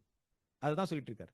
இந்த வார்த்தை எதை அடையாளப்படுத்திட்டு இருக்குன்னா அந்த கடைசியான வார்னிங் வந்து சபைக்கு உலகத்துக்கு கொடுக்குற அந்த ஒரு விஷயம். பட் அந்த வசனத்தை எடுத்து எங்க போட்டிருக்காங்க பாருங்க? போப்புக்கு அப்ளை பண்ணிருக்காங்க. போப்புக்கு அப்ளை பண்ணி ராஜாக்களை தன் வசப்படுத்த இந்த மாதிரி வேலை செஞ்சிருக்காங்க. இந்த வேலை செஞ்சிட்ட பிறகு எந்த ராஜாவும் போப்புக்கு ஆப்போசிட்டா பேச ரொம்ப பயந்துட்டாங்க. ஏன்னா எல்லாரும் என்ன பண்றாங்க? அவருடைய சப்போர்ட்ல இருக்காங்க இல்லையா? அவருடைய அதிகாரத்தை வந்து பார்த்து பயந்துட்டாங்க. ஒண்ணுமே இல்ல. இந்த அதிகாரம் எப்படி தெரியுமா போப்புக்கு இருக்கு? பேச்சுல தான், வார்த்தையில தான். அந்த பெருமையான பேச்சு, வார்த்தைகள், அந்த கொஞ்சம் சட்டத்தை வச்சு அந்த வாயை வச்சு என்ன பண்ணிருக்காரு? எல்லாத்தையும் கண்ட்ரோல் பண்ணி இல்லையா? எல்லாத்தையும் தன் வசப்படுத்தி இந்த மேட்டிமையான விஷயங்களை பேசி கிறிஸ்துவுக்கு மேலாக தன்னை உயர்த்துற அந்த பகுதி பார்க்கும்போது சபையிலையும் தேவனுடைய சத்தியத்தை கீழே போட்டு தள்ளி இந்த மாதிரி மேட்டிமையான ஸ்பிரிட்ல நிக்கிற அந்த பகுதி தான் பாத்தீங்கன்னா உலக ராஜ்யங்கள் வந்துட்டு ராஜாக்கள் வந்து இவருக்கு ஆப்போசிட் எதுவும் பேச முடியாம போயிடுச்சு. இப்ப எல்லா பவர் யார்கிட்ட தான் இருக்கு? போப்பு கிட்ட தான் இருக்கு. யோசிச்சு பாருங்க. இந்த பவர் 1799 முடிஞ்சு போச்சு. 1799 என்னாச்சு? முடிஞ்சு போச்சு. எப்படி முடிஞ்சு போச்சு? ராஜாவுக்கு வந்து முத்தம் கொடுக்குற நேரத்துல ஒரு ராஜா யாரையுமே கண்டுக்காம என்ன பண்ணிட்டார்? போப்பை பிடிச்சு அரெஸ்ட் பண்ணிட்டார். என்ன சாப விட்டு விடுப்பா, நான் எப்படி செத்தாலும் சாவுறேன், உனக்கு அவ்வளவு பவர் இருக்கா?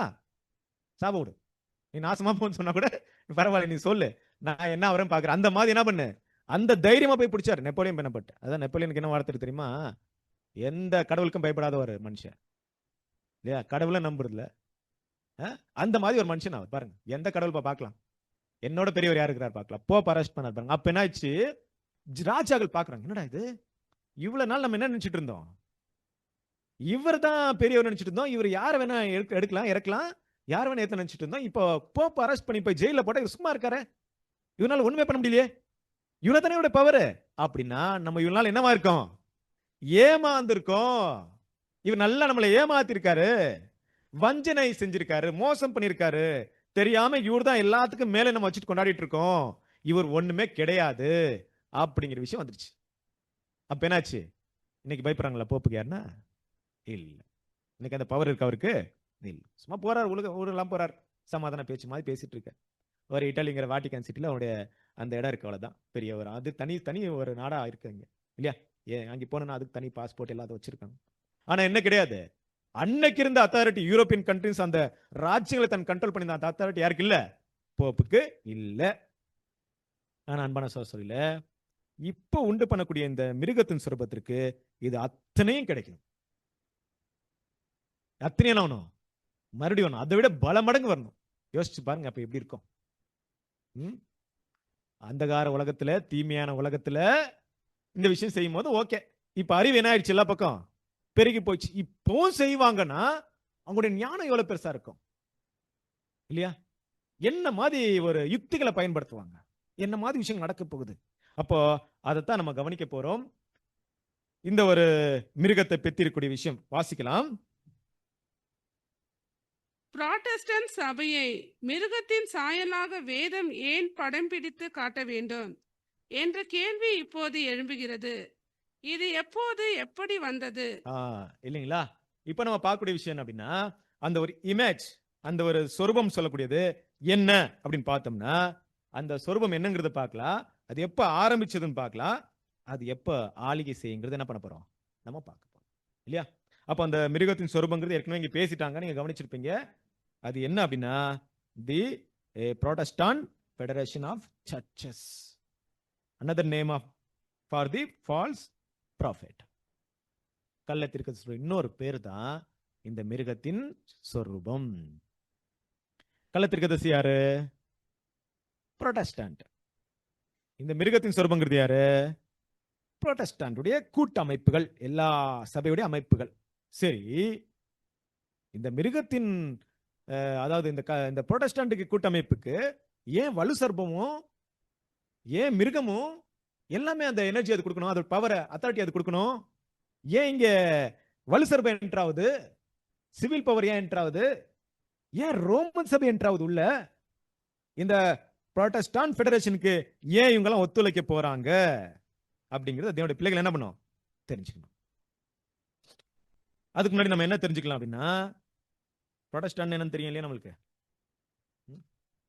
பாருங்க அந்த வார்த்தைகளை கொஞ்சம் இதுல தப்பா போட்டிருக்கு, அது தெரியல உங்களுக்கு பிக்சர் கரெக்டா. ஓகே, சீர்திருத்த திருசபை யாரை அடையாளப்படுத்துகிறது, புராட்டஸ்டன்ட். எப்ப ஸ்டார்ட் ஆச்சு, மார்ட்டின் லூத்தர். எதுக்கு அந்த பேர் வந்தது இல்லையா, புரோட்டஸ்ட் அப்படின்னா எதிர்த்து நிக்கிறவங்க. எதுக்கு எதிர்த்து நின்றாங்க, போப்பு மரத்துடைய அனைத்து அமைப்புக்கு என்ன பண்ணாங்க, ஆப்போசிட்டா நின்றாங்க. கரெக்டா. அப்ப அவங்க நின்றப்ப மார்ட்டின் லூத்தர் செஞ்ச செயல்ல, அந்த காலத்துல மார்ட்டின் லூத்தர் எப்படி செஞ்சிருக்காரு அப்படிங்கும்போது, அந்த காலத்துல இருக்கிற வெளிச்சத்துக்கு தகுந்த மாதிரி செஞ்சிருக்காரு. அப்ப என்ன வெளிச்சம் கொடுக்கப்பட்டதோ அந்தபடி செஞ்சிருக்காரு. இது தெளிவா சொல்ல போனா, அந்த காலத்துல அப்படி ஒருத்தர் வர்றது ரொம்ப கஷ்டம், இந்த அமைப்புகளுக்கு விரோதமாக இப்படி நிக்கிறது ரொம்ப கஷ்டம். அப்படிங்கிற சந்தர்ப்பத்தை நின்றுருக்காரு யாரு, மார்ட்டின் லூத்தர். ரொம்ப டஃப்பான விஷயம் பாருங்க. இன்னைக்கு நம்ம இத்தனை பேர் இருக்கிறோம், இத்தனை பேர் இருக்கிறதுக்கு நமக்கு என்ன இருக்குன்னா சில நேரத்துல பயம் வந்தது. அன்னைக்கு ஒண்டியா என்ன பண்ணிருக்காரு, ஒருத்தர் தான் இருக்காரு. அந்த மிகப்பெரிய அமைப்புகள், பொய்யான அமைப்புக்கு ஆப்போசிட்டா ஒண்டியா நின்றுருக்காரு. அவர் நிக்கிறதுக்கு ரொம்ப ஸ்ட்ராங்கா இருந்தவர் யார் தெரியுமா, என்ன இருந்திருக்கும் அவருக்கு, அவர் நிக்கிறதுக்கு, அவர் அப்படி நிக்கிறதுக்கு, எதிர்த்து பயங்கரம் நிக்கிறதுக்கு, அதுக்கு அவருக்கு ஆதரவா என்ன இருந்திருக்கும், ஒண்ணுமே கிடையாது. சொன்னீங்க சொல்லுங்க, சத்தியம்தான், பைபிள் மட்டும்தான். பைபிள் படிச்சார், சத்தியத்தை படிச்சு இவங்க பேசுறதுக்கும் இதுக்கு என்ன இல்ல, சம்பந்தமே இல்ல அப்படிங்கிறது என்ன பண்ணிட்டு இருக்காரு. வாசிங்க அந்த பகுதி, தெரியுதுங்களா தமிழ்ல, சீர்திருத்த திருச்சபைகள். புராட்டஸ்டன்ட் என்பது கிபி 18ஆம் நூற்றாண்டு. நூற்றாண்டில் Okay. ஐரோப்பாவில் ஏற்பட்ட ஆ. 16ஆம் நூற்றாண்டில் ஐரோப்பாவில் ஏற்பட்ட திருத்துவ சீர்திருத்த தியாகத்தை தொடர்ந்தது. ஓகே, சரி, ஓகே. அங்கே உங்களுக்கு தெரியல பாவம், நான் அதை வாசிச்சிடும் பாருங்க. சீர்திருத்த சபைகளின் கோட்பாடுகள் விவிலியத்தின், அதாவது பைபிள்ல என்ன இருக்கோ அதை தான் என்ன பண்ண போறோம், நாங்க பேச போறோம், அதை தான் நாங்க பின்பற்ற போறோம். யார் எதை சொல்றதோ நாங்க என்ன பண்ண மாட்டோம், கேட்க மாட்டோம். எங்களுக்கு ஆதரவா இருக்கிறது வேதம் மட்டுமே. தேவனுடைய வார்த்தைகள் ஒரு தனிப்பட்ட மனுஷன்ட்டு வரப்போறது இல்ல, அது அனைத்துமே பைபிள்ல தான் வரப்போகுது. பைபிள் வேதம் சொல்றது மட்டுமே நம்ம கேட்க போறோம். அதுதான் இந்த புரொட்டஸ்டன்ட் அமைப்புடைய ஒரு மிகப்பெரிய ஒரு ஸ்டாண்ட் பாயிண்டா இருந்தது. கரெக்டா? அவர் அத்தனை ஒரு 95 பாயிண்ட்ஸ் வந்து அந்த அந்த ஆலயத்துல அடிக்கிறதுக்கு ஒரு காரணம்னா எல்லாத்தையும் எங்கேருந்து எடுத்திருக்காரு, எல்லாத்தையும் வசனத்துல இருந்து எடுத்திருக்காரு மார்ட்டின் லூத்தர்.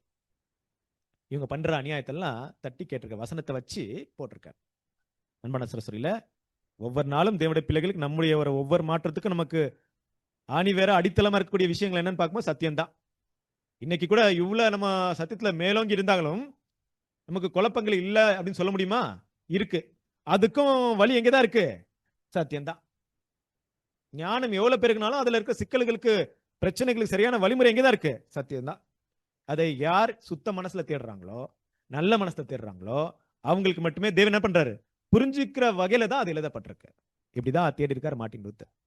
இப்ப நம்ம என்ன பார்க்கிறோம் தெரியுமா அன்பான சரஸ்வரியில, இந்த நிலைமையில ஆரம்பிக்கப்பட்ட இந்த ஒரு என்ன சொல்லலாம், புரொட்டஸ்டன்ட் மதம்ங்கிறத விட புரொட்டஸ்டன்ட் அமைப்பு என்னாச்சு, தொடர்ச்சியா போகும்போது ஒரு மிகப்பெரிய ஒரு சிக்கல் ஒன்று வந்துருச்சு. என்ன சிக்கல் தெரியுமா? அதுக்கு என்ன சிக்கல்னா, போப்பசி அப்படிங்கிறவருக்கு வழி நடத்தக்கூடிய ஒருத்தர் இருக்கார். ஒருத்தர் போப்பு செத்து போனா இன்னொரு போப்பு வருவார், அடுத்த போப்பு செத்து போனா அடுத்த போப்பு வருவார். ஆனா லூத்தர் செத்து போனா இன்னொரு லூத்தர் வர முடியல. கரெக்டா? அந்த இடத்த அந்த ஒரு சிஸ்டம் என்ன பண்ண முடியல, புரொட்டஸ்டன்ட்ல வைக்க முடியல. மார்ட்டின் லூத்தர் இருக்கிற வரைக்கும் எல்லாம் என்ன பண்ணாங்க, அந்த ஒருங்கிணைத்து ஒரு ஸ்பிரிட்ல போயிட்டு இருந்தவங்க. மார்ட்டின் லூத்தர் இறந்துட்டு போயிட்ட உடனே அவங்களுக்குள்ள ஒரு மிகப்பெரிய ஃப்ரீடம் ஒன்று கிடைச்சிச்சு. அந்த ஃப்ரீடம் என்ன தெரியுமா? யார் வேணாலும் பைபிள் படிக்கலாம், யார் வேணாலும் பைபிள் படிக்கலாம், யாரும் படிக்கக்கூடாது சட்டம் இல்லை அப்படிங்கிற சட்டம் இதுக்கு முன்னாடி இருந்துச்சா? இருந்துச்சு. எப்போ? போப் காலத்துல இருந்துச்சு. எப்படி இருந்துச்சு? யார் தான் படிக்கணும்? அதுதான் எந்த எந்த லாங்குவேஜ் இருந்துச்சு பைபிள்ல? லாட்டின் பைபிள், லத்தீன் லாங்குவேஜ்ல இருந்துச்சு. அப்ப யாருக்கும் தெரியாது. அது யார் மட்டும் படிப்பாங்க? குருமார்கள், போதைகள். அவங்களும் படிக்க மாட்டாங்க. ஆனா அவங்க மட்டும் படிக்கலாம். ஆனா அவங்க படிச்சது கிடையாது. அவங்க படிக்கிறதுலாம் இதுதான், அவங்களுடைய ஒரு மனுஷரால் போதிக்கப்பட்ட கட்டுக்கதைகள், கற்பனைகள், எந்தெந்த ஜெபம் பண்ணணும், எந்த மாதிரி ஜெபமாலை வைக்கணும், எப்படி காணிக்க வாங்கணும், இந்த மாதிரி ஒரு மனுஷரால் போதிக்கப்பட்ட அவங்களுடைய புக்ஸுங்களா இருக்குது. அதுதான் அவங்க படிச்சு வராங்க. அவங்களுடைய தியாலஜி இல்லையா? அந்த இதான் அவங்க படிப்பாங்க தவிர பைபிள் எல்லாம் அவங்க படிக்கிறது இல்லை. ஆனா படிச்ச யார் மட்டும் தான் படிக்கலாம்? அவங்க மட்டும் தான் படிக்கலாம். பட் மார்ட்டின் லூத்தரோட விஷயம் எப்படி இருந்துச்சுன்னா, எல்லாரும் படிக்கலாம். பைபிள் டிரான்ஸ்லேட் பண்ண பாருங்க ஜெர்மன் லாங்குவேஜ்ல. எவ்வளவு எல்லாம் கஷ்டம் இருந்துச்சு அன்பான சகோதரர்களே. ஜான் விக்லிஃப், மார்ட்டின் லூத்தர் எல்லாம் நம்ம கையில வரது பைபிள்லாம் சும்மா இருக்குல்ல. இதுக்கு எவ்வளவு பெரிய ரெஸ்ட்ரிக்ஷன் இருந்துச்சு இல்லையா? இன்னைக்கு இதுக்கு ரெஸ்ட்ரிக்ஷன் இருக்கா? பைபிள் படிக்க இருக்கு. இன்னைக்கு கூட ரெஸ்ட்ரிக்ஷன் இருக்கு. யார் போடுறது ரெஸ்ட்ரிக்ஷன்? நாம தான் போட்டுருக்கோம். கரெக்டா? இன்னைக்கு ரெஸ்ட்ரிக்ஷன் நம்ம பைபிள் படிக்கூடாது ரெஸ்ட்ரிக்ஷன் யார் கையில இருக்கு? நம்ம கையில தான் இருக்குது. வேற யாரும் போடல. பைபிள் இருந்தும் பைபிள் படிக்காத ரெஸ்ட்ரிக்ஷன் யார் போட்டு வச்சிருக்கோம்? நம்ம போட்டிருக்கோம். ஆனா அன்னைக்கு இல்ல, படிக்கணும்னு ஆசை கூட என்ன பண்ணல, படிக்க முடியல. பாருங்க, எப்ப பைபிள் வந்துருச்சோ மார்ட்டின் லூத்தர் பண்ண மிகப்பெரிய வேலை அதுதான். என்ன தெரியுமா? பைபிள் வந்து எல்லாரும் கையில கொடுக்கணும். நான் போயிட்ட பிறகு இதை படிச்சு நான் எப்படி அந்த நாலேஜ்க்கு வந்தனோ, எனக்கு அப்புறம் கூட ஜனங்க என்ன ஆகணும், இந்த நாலேஜ் பண்ணணும். அவருடைய முழு வாழ்க்கைய டிரான்ஸ்லேஷன் ஒர்க்ல ரொம்ப ஈடுபட்டு என்ன பண்ணாரு, செஞ்சிருக்காரு பாருங்க அன்பான சகோதரர்களே. ஒரு தனி மனிதனா ரொம்ப கஷ்டப்பட்டிருக்காரு. ஆனா தேவன் அவருக்கு பார்க்கும்போது இந்த சபையில ஒரு வார்த்தை யூஸ் பண்ணியிருக்காரு, திறந்த வாசலை உனக்கு முன்பாக வைத்திருக்கிறேன், ஒருவனும் திறக்காதபடிக்கு பூட்டுகிறவரும் பூட்டாதபடிக்கு திறக்கிறவருங்கிற வார்த்தை சொல்லியிருக்காரு சபை, 6ஆம் கால சபைக்கு. யாரும் மார்ட்டின் லூத்தர் ஒண்ணுமே பண்ண முடியல. ராஜ்யங்க வருது அவர் அடிக்க, ராஜ்யங்கள் எந்திரிக்கிறாங்க, ஒண்ணுமே செய்ய முடியல. பாருங்க தேவன் என்ன மாதிரி வச்சுட்டார். ஏன்னா இது தேவனுடைய பிளான். ஆனா அந்த ஒரு காலப்பகுதிக்கு அப்புறம் சபைக்கு என்ன கிடைச்சிருச்சு அப்படின்னா, ஃப்ரீடம் கிடைச்சிருச்சு. பைபிள் என்ன பண்ணலாம், யார் வேணாலும் படிக்கலாம். இப்படி படிக்கும் போது தாங்க பெரிய சிக்கல் வந்துருச்சு. என்ன, ஆளாலும் படிச்சு ஆளாலும் ஒரு விளக்கத்தை சொல்ல ஆரம்பிக்க ஒவ்வொரு டெனமினேஷன் தனித்தனியா போச்சு. நான் படிச்ச பிறகு இதான்பா கரெக்ட், ஏன் கூட யாரெல்லாம் சேர்ந்துக்கிறீங்க வாங்க, நான் படிச்சது இதான்பா கரெக்ட், பேப்டிசம் இப்படித்தான் கொடுக்கணும் வாங்க. அப்படின்னு என்னாச்சு? தனி தனி தனி தனிவா புரொட்டஸ்டான்ட்ங்கிறது என்னாச்சுன்னா பல குழுக்களா பல பீஸா உடைஞ்சு போச்சு. அதுக்கப்புறம் ஒன்று வந்துச்சுங்க பெந்தகோஸ்து அப்படிங்குது. அது சம்பந்தமே இல்லாத ஒரு வந்திருக்குது. அது வந்தது எப்படி தெரியுமா? அது அந்நிய பாஷை அடிப்படை கொண்டா வந்திருக்கு. அந்நிய பாஷை ஸ்பிரிட் என்ன இருக்குன்னு சொல்லிட்டு பெந்தகோஸ்துனால தான் அந்நிய பாஷை வந்துச்சு. அதான் பெண்டகோஸ்ட்ங்கிறது அதுக்கு தான். அந்த பெண்டகோஸ்டோட ஒரு சரியான அறிகுறியை அவங்க அந்நிய பாஷை பேசணும், அப்பதான் அவங்க பெண்டகோஸ்ட். இதெல்லாம் ரீசெண்டா வந்த இது அமைப்புகள். அதுல இருந்து வந்து இல்ல அந்நிய பாஷை ஒண்ணு இருக்கு, நம்ம பேசணும் அதான் நம்ம தேவனுக்குள்ள ஐக்கியம் அப்படிங்கிற ஒரு தப்பான போதுன்னு இப்படி எல்லாம் பிரிஞ்சு பிரிஞ்சு பிரிஞ்சு பிரிஞ்சு என்னாச்சுன்னா பல சபைகள் போக எல்லாம் பிரிய ஆரம்பிச்சிட்டாங்க. இவங்களை வழிநடத்தவோ இவங்களை ஆர்கனைஸ் பண்ணவோ யார் இல்ல, தனிப்பட்ட ஒருத்தர் யாருமே கிடையாது. அவங்க இஷ்டப்படி என்ன ஆயிட்டாங்க, போயிட்டாங்க. ரோமன் கேத்தலிக் தவிர மற்ற எல்லா சபையும் புரொட்டஸ்டன்ட் சபை தான். ஆனா அதுல என்ன ஆயிடுச்சு, பல டினாமினேஷனா மாறி போச்சு. அன்பான சரஸ்வரியில இந்த காலகட்டம் தான் மீண்டும் போப்பு வர்றதுக்கான ரொம்ப பிளஸ் பாயிண்டா மாறி போச்சு. எப்படி வந்துச்சு தெரியுங்களா? எதுக்கு இப்படி எல்லாம் இருக்கிறீங்க? நம்ம எல்லாம் ஒன்னா சேரலாம் இல்லையா, நம்ம ஒரு அமைப்பா மாறலாம் அப்படிங்கிற ஒரு அமைப்பு என்னாச்சுன்னா ஆரம்பிச்சது. அது எப்ப ஆரம்பிச்சது? 1846. 1846ல இந்த புரொட்டஸ்டான்ட் டெனோமினேஷன்லாம் சேர்ந்துட்டு எவாஞ்சலிக்கல் அலையன்ஸ் அப்படிங்கிற ஒரு அமைப்பு என்னாச்சு ஆரம்பிச்சது. அது வெறும் ஆரம்பம் மட்டுமே. ஆனா அதோட திட்டத்தெல்லாம் பாத்தீங்கன்னா பயந்து போயிடுவீங்க. இனிமேதான் இருக்கு அந்த திட்டம். அந்த திட்டம் என்னன்னு பைபிள்ல சொல்லி வச்சிருக்காரு. அவங்க என்ன மாதிரி திட்டம் போடுறாங்கன்னு பைபிள் ரொம்ப தெளிவா பேசி வச்சிருக்காரு. அவருடைய ஃபைனல் ஸ்டேஜ் பாத்தீங்கன்னா நம்ம யோசிப்போம், ரொம்ப யோசிப்போம், சிந்திக்க வேண்டிய விஷயம். எவாஞ்சலிக்கல் அலையன்ஸ் அப்படிங்கிற ஒரு அமைப்பு எதற்காக ஆரம்பிச்சதுன்னா, எதுக்கு ரோமன் கேத்தலிக்கு ஒரு தனியா நின்று இருக்கு, அதுக்குன்னு ஒரு தனி கூட்டமைப்பு இருக்கு, தனி ஒரு நபர் இருக்கார், போப்புன்னு இருக்கார். நம்ம சிஸ்டம்களுக்கு ஏன் இல்ல? அங்கேருந்து வெளியே வந்த நம்ம ஏன் அப்படி பிரிஞ்சிருக்கோம்? இனிமே நம்ம என்ன இருக்கலாம், ஒன்னாவே இருக்கலாம் அப்படிங்கிற ஒரு விஷயம் தான் என்னாச்சுன்னா ஆரம்பிச்சது. வாசிங்க இந்த பகுதி. சீர்திருத்தத்தின் காலம் தொடங்கி புராட்டஸ்டன்டர் தனிப்பட்ட முறையில் முற்காலத்தின் இருளில் இருந்து வெளிவர போராடி கொண்டிருந்தனர். மேலும் இப்படியாக பல விசுவாச பிரமாணங்களை அமைத்து கொண்டு பல்வேறு சபை பிரிவுகளை அமைத்தனர். ஆனால் ஒவ்வொருவரும் தனிப்பட்ட முறையில் வேதத்தை வாசிக்க ஆரம்பித்ததால் ஒவ்வொருவரும் தனக்கென்று ஒரு தனிப்பட்ட விசுவாச பிரமாணத்தை பெறுவார்கள் என்பதை ஏறக்குறைய கடந்த நூற்றாண்டின் மத்தியில் தலைவர்கள் காண துவங்கினர். இதனால் தாங்கள் வலிமையை இழந்து விடுவதை போல் தோன்றியதால் அதை தடுப்பதற்காக இவாஞ்சலிக்கல் அலையன்ஸ் என்று அழைக்கப்பட்டு ஒரு அமைப்பில் புராட்டஸ்டன்டரை ஒருங்கிணைக்க அவர்கள் திட்டமிட்டனர். இல்லையா? என்ன பண்றாங்க? எவாஞ்சலிக்கல் அலையன்ஸ் அப்படிங்கிற ஒரு பெரிய அமைப்பை என்ன பண்றாங்க, உருவாக்குறாங்க. எல்லாரும் புராட்டஸ்டன்ட்ஸ் எல்லாரும் என்ன பண்ணலாம், ஒண்ணு சேரலாம். நம்ம பார்த்தோம் இல்லையா? அந்த இமேஜ்ங்கிறது என்னன்னு பார்த்தோம், அந்த புராட்டஸ்டன்ட் அமைப்பு தான் பார்த்தோம். அது எப்ப ஆரம்பிச்சுன்னு பார்த்தோம், 1846ல ஆரம்பிச்சுன்னு பார்த்தோம். கரெக்ட்டுங்களா?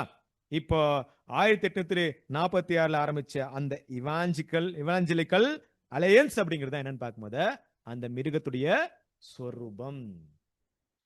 ஆனா மிருகத்துடைய சொரூபம் உருவாக்கியாச்சு. இப்போ வலு சர்ப்பம், மிருகம், கள்ளத்திற்கு என்ன பண்ணும், அதோடைய பவர் அது கொடுக்கணும். அது என்ன நடக்கல.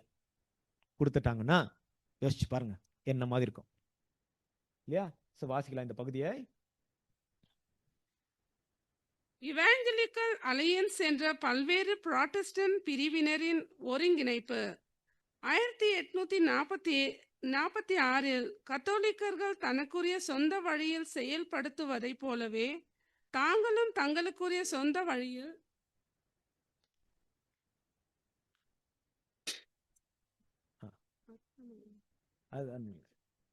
படிங்க, அது படிங்க. இங்க தெரியுதுங்களா? இங்க பாத்து படிங்க. இவாஞ்சலிக்கல் அலையன்ஸ் 1846இல் ஏற்படுத்தப்பட்டாலும் கூட செயல்பட தெரியாததினால் தன்னுடைய நோக்கத்தை நிறைவேற்ற அதனால் கூடாமல் போனது. இந்த கூட்டணியில் சபைகள் பெயரளவிலே ஐக்கியத்தில் இருந்தன. ஆகவே ஒருவருக்கொருவர் எதிராகவே செயல்பட்டனர். இந்த கூட்டணிக்கு புறம்பே நின்ற மற்ற பிரிவுகள் சட்டபூர்வமானவைகள் அல்ல என்பதற்கு அறிவிக்கப்பட்டது. இதற்கு பதிலடியாக இவர்கள் தங்களுக்கு பிரசங்கம் செய்யும்படியான அதிகாரத்தை அவர்கள் எங்கும் பெற்றார்கள் என்று கேட்டு இவாஞ்சலிக்கல் சபையோடு போட்டியிட்டனர். இதன் விளைவாக சொரூபத்துக்கு செயல்படுவதற்கான வல்லமை இல்லாதிருந்தது. காலால் மிதிப்பட்டது. அது ஜீவனை முக்கியத்துவத்தை பெற அப்போஸ்தல வாரிசுரிமை அதற்கு தேவைப்பட்டது. செயல்படுவதற்கு ஒரு அடிப்படையாக ஏதாவது ஒன்று அதற்கு தேவைப்பட்டது. பாத்தீங்களா, ஒரு சொரூபம் உருவாகிடுச்சு. ஆனா அது என்ன பண்ண முடியல, இப்போ வல்லமையா எப்படி இந்த போப்பு சிஸ்டம் செயல்பட்டு இருக்கோ அந்த மாதிரி என்ன பண்ண முடியல, செயல்பட முடியல. அதுக்கு ஒரு பவர் வேணும். அந்த பவர் என்ன பவர் தெரியுமா? அதுக்கு பேர் இருக்கிற பவர் அப்போஸ்தலருடைய அத்தாரிட்டி. யாருடைய அத்தாரிட்டி? Apostolic authority. அப்படிங்கிற அத்தாரிட்டி இல்ல, எல்லாம் இவங்க கிரியேட் பண்ணிருக்காங்க பாருங்க, இல்லையா? அப்போஸ்தலருடைய வாரிசுன்னு சொல்லிட்டு தெரியுறாங்க இல்லையா? போப்பு என்னன்னு சொல்றாங்க? நாங்க பேதுருடைய வாரிசு. எப்படி பேதுருடைய வாரிசு? இந்த கல்லின் மேல் என் சபையை கட்டுவேன் அப்படின்னு சொன்னார் இல்லையா? அந்த கல் யாரு? ரோம கேத்தலிக் சபை. இதுதான் சபை கட்டிட்டு இருக்கு. அதனால பேதுருடைய வாரிசு நாங்க தான் அப்படின்னு சொல்லிட்டு தெரியுறாங்க இல்லையா? இது அவங்க சொல்லிட்டு தெரியுறாங்க. இன்னொரு அமைப்பு என்ன இருக்கு? இதுக்கு ஆப்போசிட்டா நிக்குது. புரொட்டஸ்டன்ட் அமைப்பு. இவாஞ்சலிக்கல் அலையன்ஸ்ங்கிறது இப்ப ஆரம்பிச்சது. 16ஆம் நூற்றாண்டுல மார்ட்டின் லூத்தருக்கு அடைக்கலம் கொடுத்த, அவருக்கு ரொம்ப ஆதரவா இருந்த ஒரு கவர்மெண்ட் என்ன தெரியுமா? இங்கிலாந்து கவர்மெண்ட், இல்லையா? புரொட்டஸ்டன்ட் ரொம்ப ஹெட் இருக்குது யாருன்னா இங்கிலாந்து கவர்மெண்ட். உலகத்துமெல்லாம் சுவிசேஷங்கள் அனுப்பின மிகப்பெரிய ஒரு நாடு, இல்லையா? சுவிசேஷர்கள் பல வழியில போனாங்க. நம்ம நாட்டில் கூட பிரிட்டிஷருங்க இருந்தாங்க. பிரிட்டிஷர் வழியா தான் அந்த மிஷினரி ஊழியங்கள்லாம் நடந்துட்டு இருந்தது. இப்போ இந்த அத்தாரிட்டி, இந்த அப்போஸ்தலிக் அத்தாரிட்டி யார்கிட்ட இருக்குன்னு நினைச்சிட்டு இருக்காங்க? யார்கிட்ட இருக்கு? அவங்கள்ட்ட தான் இருக்கு. யார்கிட்ட இருக்கு? இங்கிலாந்து சபை. அந்த சபை கிட்ட தான் என்ன இருக்குன்னா இந்த அப்போஸ்தலிக் அத்தாரிட்டி இருக்கு. ஆனா அவங்க மட்டும் இவங்களுக்கு கனெக்ட் ஆயிட்டாங்கன்னா என்ன பண்ணுவாங்க? இவங்களுக்கு ஒரு பெரிய பவர் வரும். அதுக்கப்புறம் மீதி இருக்கிறவங்க கூட என்ன பண்ண, அந்த பவர் அவங்கள்ட்ட வாங்கிக்கலாம். ஆனா அவங்க என்ன பண்ணும்? கனெக்ட் ஆகணும். யார் இந்த இங்கிலாந்து சபை? இதை பத்தி பைபிள்ல என்ன சொல்லிருக்கு? வாசிங்க. வேதம் சொல்லுகிறது, எப்படியாகிலும் அந்த சொரூபம் எந்த ஒரு பிரத்யோகமான தீமையையும் செய்வதற்கு முன் அது 2 கொம்புகளுடைய மிருகத்தினிடமிருந்து ஜீவனை பெற்றுக்கொள்ள வேண்டும். வெளிப்படுத்துதல் 13ஆம் அதிகாரம் 15ஆம் வசனம். இந்த 2 கொம்புகளுடைய மிருகமானது ஆட்டுக்குட்டிக்கு ஒப்பான 2 கொம்புகளையும். ஓகே, கண்டினியூ பண்ணு. ஆனால் வலு சர்பத்துக்கு ஒப்பான குரலும் கொண்டிருப்பது இங்கிலாந்து சபையை குறிக்கிறதாக நாம் நம்புகிறோம். இது இவாஞ்சலிக்கல் அலையன்ஸோடு சேர்ந்த சபை அல்ல. இந்த இங்கிலாந்து சபையானது ரோம சபையை போலவே தானே மெய்யான சபை என்றும் மற்றெல்லோரும் தவறானவர்கள் என்றும் தனக்கு அசலான அப்போஸ்தல வாரிசுரிமை உண்டு என்றும் தெய்வீக அப்போஸ்தல கரங்கள் தன்மீது படாத வரையில் பிரசங்கிப்பதற்கு ஒருவருக்கும் உத்தரவு இல்லை என்றும் கூறிக்கொண்டது. இதுவே பல நூற்றாண்டுகளுக்கு இங்கிலாந்து சபையின் முக்கிய வாதமாக இருந்தது. அத்தோடு இந்த சபைக்கும் மற்றெல்லா புராட்டஸ்டன்ட் பிரிவினருக்கும் இடையிலான வேறுபாட்டையும் நிர்ணயித்தது. பாத்தீங்களா? இப்ப நம்ம பார்க்கக்கூடிய இந்த விஷயம் என்ன அப்படின்னா, இந்த இங்கிலாந்து சபை வந்துட்டு பைபிள்ல பேசிட்டு இருக்க 2 கொம்புள்ள வெள்ளாட்டு கடா. கரெக்ட்டுங்களா? ஓகே. இப்ப இந்த 2 கொம்புள்ள வெள்ளாட்டு கடை யாரு குறிச்சிட்டு இருக்கு? இங்கிலாந்து சபை குறிச்சு. நல்ல கன்ஃபியூஷன் ஆயிடுதுங்க அப்படியே சொல்லும் போது. சில டைம்ல இந்த மாதிரி டாபிக் எல்லாம் ரொம்ப போர் ஆயிடும், இல்லையா? நம்ம வேற எங்கன்னா போயிடும். தெளிவா இருக்கணும். ஏன்னா நம்ம காலத்துல நடக்கக்கூடிய விஷயங்கள் பாக்குறோம். முக்கியமா கொஞ்ச நேரத்துல முடிச்சிடறேன் நான். அன்பான சகோதரர்களே, இந்த எவாஞ்சலிக்கல் அலையன்ஸ் பவருக்கு வரணும் அப்படின்னா இதுக்கு என்ன வேணும்னு நினைக்குதுன்னா அப்போஸ்தலிக் அத்தாரிட்டி எனக்கு வேணும்னு நினைக்குது. இந்த அப்போஸ்தலிக் உரிமை அப்படிங்கிற இந்த விஷயத்தை அவங்க வச்சிருக்க அந்த கதை ஒரு கதையா கிரியேட் பண்ணி வச்சிருக்காங்க இல்லையா? அந்த கதைக்கு ரொம்ப பவர் இருக்கு. இப்போ அந்த கதை என்னன்னா, எங்கள்கிட்ட தான் அப்போஸ்தல வாரிசு இருக்குன்னு யார் சொல்லிட்டு இருக்காங்கன்னா இந்த இங்கிலாந்து சபை சொல்லியிருக்கு. இந்த இங்கிலாந்து சபையில வெளிப்படத்துல என்ன குறிச்சிட்டு இருக்குன்னா 2 கொம்புள்ள வெள்ளாட்டு கடாக்கு குறிச்சிட்டு இருக்கு. இங்கிலாந்து அண்ட் அயர்லாந்து ரெண்டுமே சேர்ந்து இயங்குன ஒரு சபையா இங்க கணக்கிடப்படுது. இவங்கள்ட்ட இருந்து இந்த பவர் வேணும். ஆனா இவங்க என்ன பண்றாங்க கூட சேர்றதுக்கு ஒத்துக்க மாட்டேங்கிறாங்க. எங்கள்கிட்ட இருக்கிற பவர் நாங்க யாருக்கும் கொடுக்க மாட்டோம். அந்த பவர் என்னன்னா, எங்களுடைய உரிமை இல்லாம நாங்க யாருக்கும் அத்தாரிட்டி கொடுக்காம இந்த உலகத்துல யாருக்குமே தேவனுடைய வார்த்தை பேசுறதுக்கும் அதிகாரம் இல்ல, தேவனுடைய வார்த்தையை மற்றவங்களுக்கு சொல்றதுக்கு என்ன இல்ல, ரைட்ஸ் கிடையாது. எங்கள் மூலியமா தான் போகணும். அப்போஸ்தலர் எப்படி உலகெல்லாம் சொன்னாங்களோ, இயேசு கிறிஸ்து மூலியமா வந்திருக்க அந்த அத்தாரிட்டி இப்ப யார்கிட்ட தான் இருக்கு? எங்கள்கிட்ட தான் இருக்கு. நாங்க உங்களுக்கு கொடுத்தாதான், எவாஞ்சலிக்கல் அலையன்ஸ் அவர்களே, நாங்கள் உங்களுக்கு இந்த அத்தாரிட்டி கொடுத்தா மட்டும் தான் நீங்க என்ன பண்ண முடியும்? இந்த ஒரு ஊழியத்தெல்லாம் செய்ய முடியும். நாங்க கொடுக்காத வரைக்கும் உங்களால என்ன பண்ண முடியாது? செய்ய முடியாது. அப்படிங்கிற விஷயத்தை யார் சொல்லிட்டு இருக்காங்க? இந்த இங்கிலாந்து சபை. இதுதான் பைபிள் என்னன்னு சொல்லிருக்கு. வசனத்தை வாசிங்க. ரோமர் 11 வசனம். சாரி, வெளிப்படுத்தல் 13 வசனம். பின்பு வேறொரு மிருகம் பூமியிலிருந்து எழும்ப கண்டேன். அது ஒரு ஆட்டுக்குட்டிக்கு ஒப்பாக 2 கொம்புகளுடையதாய் இருந்தது. வலு சர்ப்பத்தை போல் பேசினது. பாத்தீங்களா என்ன பார்த்தோம்? 2 கொம்புள்ள ஒரு ஆட்டுக்கடை ஒப்பாக இருந்தது இல்லையா? அதுக்கு 2 கொம்புகள் இருந்தது. இதுதான் யாரும் பார்க்கும்போது இந்த இங்கிலாந்து சபை. இந்த சபை என்ன பண்ணும் அப்படின்னா, இப்ப வேணான்னு சொல்லுது, முடியாதுன்னு சொல்லுது. ஆனா என்ன பண்ணும் தெரியுமா? அதோடைய அத்தாரிட்டிய இந்த ஒரு சொரூபத்திற்கு கொடுக்கும். வாசிங்க, வெளிப்படுதல் 13 வசனம். மிருகத்தின் முன்பாக அந்த அற்புதங்களை செய்யும்படி தனக்கு கொடுக்கப்பட்ட சத்துவத்தினாலே பூமியின் குடிகளை மோசம் போக்க பட்டயத்தினாலே காயப்பட்டு பிழைத்த மிருகத்திற்கு ஒரு சொரூபம் பண்ண வேண்டும் என்று பூமியின் குடிகளுக்கு சொல்லிற்று. யார் சொன்னது? இந்த ஆட்டுக்கடை தான். இப்ப இது வரைக்கும் என்ன இல்ல, கொடுக்க மாட்டேன்னு சொல்றது. இப்ப என்ன பண்ணுது? சொரூபத்தை பண்ணுங்க அப்படின்னு சொல்லிட்டு இருக்கு. அப்படின்னா என்ன அர்த்தம்? அந்த அத்தாரிட்டி இவங்களுக்கு கொடுக்கப்படும். அப்படின்னா இவங்க எல்லாம் ஒன்னா சேருவாங்கன்னு அர்த்தம். சிம்பிள், அவ்வளவுதான். இவங்க எல்லாம் என்ன ஆடுவாங்க? ஒண்ணுக்கு ஒண்ணா சேர்ந்துடுவாங்க. இப்ப எவாஞ்சலிக்கல் அலையன்ஸ் இருக்கு, ஆனா அதை பத்தி நம்ம கவலை என்ன இல்ல, தெரியல. உள்ளுக்குள்ள இருக்கு, ஆனா எப்படி இருக்கு? வல்லமை இல்லாம இருக்கு, பவர் இல்லாம இருக்கு. ஆனா பவர் வரணும் அதுக்கு. இவங்க அவங்களோட கனெக்ட் ஆகும் போது இதுதான் அந்த சொரூபம். இப்ப இந்த சொரூபம் எப்படின்னு பார்க்கும்போது, இத்தனை ஒரு மிகப்பெரிய ஒரு வல்லரசா அது மாறும்போது உலகத்துல இருக்கிற ராஜ்யங்கள் எல்லாம் என்ன போறாங்க? அதுக்கு கனெக்ட் ஆக போறாங்க. அது மட்டும் இல்ல, வலு சர்பம், அதாவது என்ன, மிருகம் கூட என்ன பண்ண போகுது? அது வல்லமை தருதுன்னு என்ன அர்த்தம்? ரோமன் கேத்தலிக் சபை கூட என்ன பண்ணும்? வல்லமை கொடுத்துரும். ரோமன் கேத்தலிக் சபை அந்த மிருகம் தனியா செயல்படாது. இப்ப யார் தான் செயல்படணும்? சொரூபம் தான். ஆனா எப்படி இருக்குமா?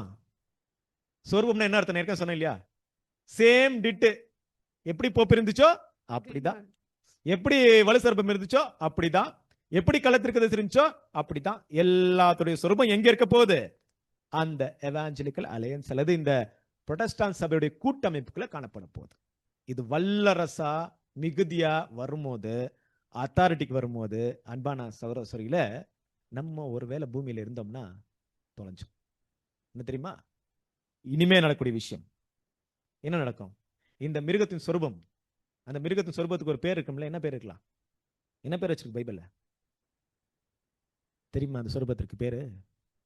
சொல்லுங்க. உங்களாம் ரொம்ப தெரிஞ்சது. நான் ஒரு க்ளூ கொடுத்தா சொல்லிடுவீங்க. நம்பர். குட். அதுதாங்க அந்த சொரூபம். வாசிக்கலாம் வசனத்தை. வெளிப்படுத்தல் 13 வசனம். இதிலே ஞானம் விளங்கும். அந்த மிருகத்தின் லக்கத்தை புத்தியுடையவன் கணக்கு பார்க்க கடவன். அது மனுஷனுடைய இலக்கமாய் இருக்கிறது. அதனுடைய லக்கம் 666. 666. வலு சர்பமும் இம்பர்ஃபெக்ட் 6, மிருகமும் இம்பர்ஃபெக்ட் 6, கள்ளத்திற்கு இம்பர்ஃபெக்ட் ஆள். பாருங்க எப்படி இருக்குது? இம்பர்ஃபெக்ட் 3 பேரை சேர்ந்துட்டாங்க. அந்த 3 பேரும் ஒண்ணுக்குள்ள செயல்படுது. எது என்னது? மிருகத்துடைய சொரூபம். இப்ப யாரெல்லாம் இந்த நம்பரை போட்டுக்க மாட்டாங்களோ அவங்க என்ன பண்ண முடியாது? வாங்கவும் முடியாது, விற்கவும் முடியாது. ரேஷன் வாங்க முடியாது, வெஜிடபிள் வாங்க முடியாது, எதுவும் வாங்க முடியாது. பசியில என்ன பண்ணிருந்தோம்? சாவமா இல்லைங்களா? எல்லாருக்கும் அந்த சிம்பிள் என்ன போட்டுருவோம். இப்ப நான் 666 சொல்லும்போது நம்ம என்ன சொன்னோம்? இதுக்கு முன்னாடி எல்லாம் என்ன சொன்னோம்? சிப்ஸ் போடுவாங்க இல்லையா? உள்ள ஒரு இந்த மேல என்ன போட்டா கூட எடுத்துடலாம். கையில போடுறேன், கையை வெட்டிட்டா, நெத்தில போட்டா, நெத்தில அடிபட்டுச்சுன்னா அப்படின்னா என்ன அவங்க சொல்றது? இப்ப ரொம்ப நாலேஜ் யோசிக்கிறான் பாருங்க. இல்ல இல்ல அப்படியெல்லாம் இல்ல, இன்செர்ட் பண்ணிடுவாங்க உள்ள உடம்புல, எங்கேயோ ஒரு பகுதியில் இருக்கும் அந்த சிப்பு. தெரியும். அப்ப நமக்கு தெரியும் கை நெத்தின என்ன. அந்த ஆன்டிகஸ்டுடைய சிஸ்டம், நம்முடைய அந்த அந்த போதை நம்ம மைண்ட்ல ஏத்துக்கிறது தப்பு, அதை நம்ம செயல்ல காமிக்கிறதும் தப்பு. இதுதான் அந்த அந்த சிம்பிள் நமக்கு தெரியும் இல்லையா? ஆனா ரூல்ஸ் இருக்கு. என்ன ரூல்ஸ்? போடலையா என்ன பண்ண முடியாது. வாசிங்க அந்த பகுதி 13ஆம் அதிகாரம், வெளிப்படுதல் 13ஆம் அதிகாரம், கொஞ்சம் மேல வாசிங்க. 17 வந்து வாசிச்சுவாங்க. அந்த மிருகத்தின் முத்திரையாவது அதன் நாமத்தையாவது அதன் நாமத்தின் லக்கத்தையாவது தரித்து கொள்ளுகிறவன் தவிர வேறொருவனும் கொல்லவும் விற்கவும் கூடாதபடிக்கும் செய்தது. பாத்தீங்களா? அதை தரித்துக் கொள்கிறன் தவிர வேறொருவனும் கொல்லவும் விற்கவும் முடியாது, வாங்கவும் முடியாது, விற்கவும் முடியாது. என்ன பண்ணலாம்? அன்பான சகோதரர்களே, கொஞ்சம் யோசனை பண்ணி பாருங்க. சாப்பாடுக்கு என்ன ஆயிடும்? நம்மளுக்கு பஞ்சம் ஆயிடும். இப்ப நம்ம என்ன பண்ணோம்? வாழ்வா சாவா? வாழ்வுனா மூத்திரை போட்டுக்கலாம், சாவுனா செத்து போலாம். சாப்பாடு இல்லைன்னா என்ன பண்றது? சாப்பாட்டுக்கெல்லாம் எந்த பஞ்சம் வரப்போறது? அன்பான சகோதரர்களே, நல்ல சாப்பாடு இருக்கும், நமக்கு வேண்டியதான கிடைக்கும். என்ன இருக்கா தெரியுமா? தேவனுடைய வார்த்தை இருக்காது இல்லையா? அதுதான் வரக்கூடிய மிகப்பெரிய ஒரு பஞ்சம். வாசிங்க ஆமோஸ் 8ஆம் அதிகாரம் 11ஆம் வசனம் வாசிங்க.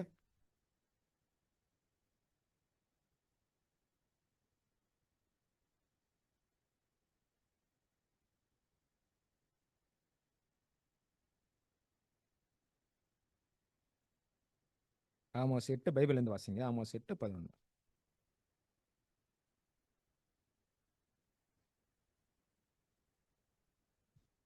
இதோ நான் தேசத்தின் மேல் பஞ்சத்தை அனுப்பும் நாட்கள் வரும்.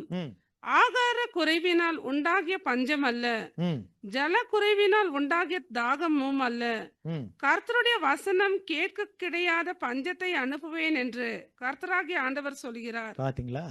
என்ன வரப்போகுது? கர்த்தருடைய வசனத்தை கேட்க முடியாத பஞ்சம் வரப்போகுது. அப்படின்னா என்ன அர்த்தம்? எங்களுடைய சீல் இல்லாம நீங்க என்ன பண்ண முடியாது? சப்ஜெக்டும் பேசக்கூடாது, சப்ஜெக்ட் ஒன்னு கொடுக்க கூடாது, பேப்டிசம் கொடுக்க கூடாது, ராபோஜனத்தை எடுக்கக்கூடாது, ஒன்னும் பண்ற மாதிரி இல்ல. அது எப்படி பிரதர் வரப்போகுது? வருமா அப்படியெல்லாம்?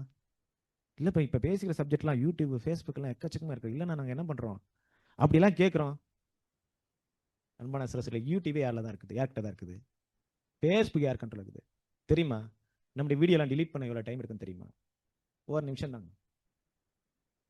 நம்முடைய ஃபுல் டாக்டரின் எரஸ் பண்றதுக்கு ஒரு நிமிஷம். யார்கிட்ட பவர் இருக்கு, யார்கிட்ட அத்தாரிட்டி இருக்கும்? என்னுடைய யூடியூப் வீடியோ டிலீட் பண்ணாங்க யூடியூப்காரங்க. என்ன சப்ஜெக்ட்னா நரக சப்ஜெக்ட் டிலீட் பண்ணிட்டு இதுல வந்து என்ன இருக்குன்னா வயலன்ஸ் எல்லாம் நிறைய இருக்கு போட்டிருக்கீங்க. ஏன்னா பிக்சர் எல்லாம் போட்டிருந்தோம். என்ன பிக்சர் போட்டிருந்தோம்? மனுஷன்ல இந்த நரகத்தில் எப்படிலாம் வேதனைப்படுத்துறாங்க, அது இந்த மாதிரி வயலன்ஸ் கண்டென்ட்ஸ் எல்லாம் நிறைய போட்டிருக்கீங்க. அது வந்து யூடியூப்ல அலௌட் இல்லை அப்படின்னு. அப்ப நான் நினைச்சுக்கேன், யூடியூப்காரங்க பாருங்க எவ்வளவு நாலேஜ் இருக்கு. ஆனா இந்த பேருக்கு சபையை தேவன் எப்படி நினைச்சிட்டு இருக்காங்க? நரகத்தை போய் கொடுமைப்படுத்தின அவ்வளவு நினைச்சிட்டு இருக்காங்க. அவங்க தேவனை பத்தி எவ்வளவு தப்பா நினைச்சிட்டு இருக்காங்க பாருங்க. நம்ம தேவன் ரோஸ்ட் பண்ணி வேக வைக்கிறாங்க. ஆனா யூடியூப்காரங்க என்ன பண்றாங்க? ஐயோ இதெல்லாம் ஜனங்க பார்க்க கூடாது, அவங்களுக்கு இருக்கு பாருங்க. நம்முடைய இதெல்லாம் டிலீட் பண்றது ரொம்ப டைம் எல்லாம் எடுக்காது. அன்பான சரஸ்வரியில நம்ம நினைச்சிட்டு இருக்கோமா இப்படியே இருக்க போறேன்னு? இப்படியே இருக்கும், சத்தியத்தை கேட்டுனே இருப்போம், கிளாஸை கேட்டுனே இருப்போம், நம்ம சாவர வரைக்கும் நடந்துட்டு இருக்கு நினைச்சிட்டு இருக்கோமா? கிடையாது. வாசிங்க யோவான் 9ஆம் அதிகாரம் 4ஆம் வசனத்தை வாசிங்க.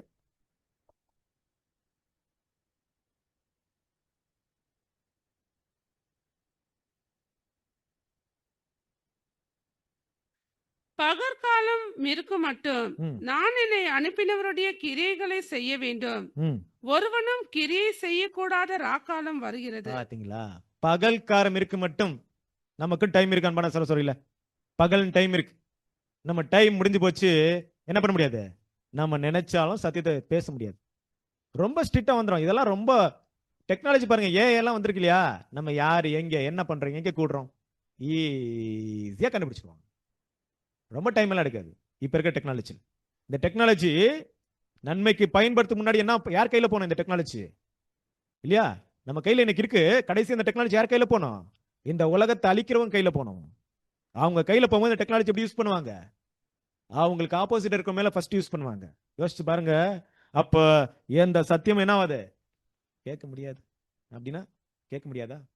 நம்ம மைண்ட்ல தான் இருக்கோம்ல. அன்பான சகோதரிகளே, இன்னொரு விஷயம் தெரியுமா? வசனத்துடைய பஞ்சம் சொல்லும் போது மேபி சில நேரத்தில் சில கிளாஸ் கேட்கலாம். ஆனா அதை ஞானமா விளக்குறவங்க இல்லாம போயிடலாம். அதை நம்ம சத்தியத்துக்கு ஏற்றபடி பேசுறவங்க இல்லாம போயிடலாம். அந்த காலத்துக்குரிய சத்தியங்களை பேசுறவங்க இல்லாம போயிடலாம் இல்லையா? நம்ம அந்த சத்தியங்களை புரிந்து கொள்ளாம போயிடலாம்.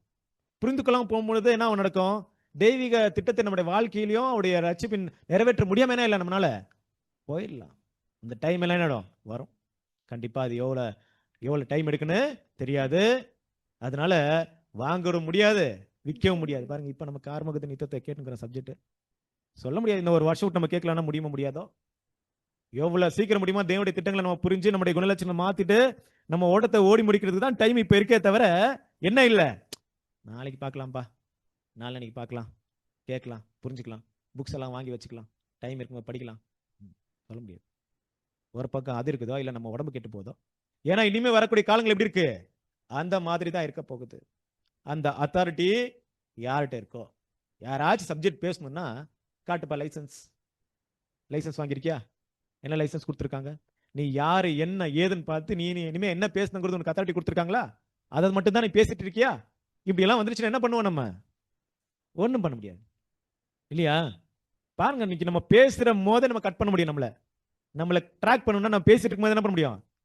ட்ராக் இதெல்லாம் நடக்கும். இது தேவன் அனுமதிச்சிருக்காரு அன்பான சரஸ்வதி. ஆகையால் ரொம்ப டைம் என்ன ஆகுது, எடுக்காது. நம்ம ஆளுக்கு நமக்கு ரொம்ப கிடைச்சிருக்க டைம் என்ன தெரியுமா? நம்ம கிருபையின் காலம் இருக்கிறோம். ஈரான்ல போய் சத்தியம் சொல்ல முடியுமா இன்னைக்கு? நீங்க ஈரான்ல போயிட்டு அரப் கண்ட்ரில போய் சத்தியம் சொல்லுமா? பைபிள் ஸ்டூடெண்ட்ஸ் இருக்காங்களா இங்க?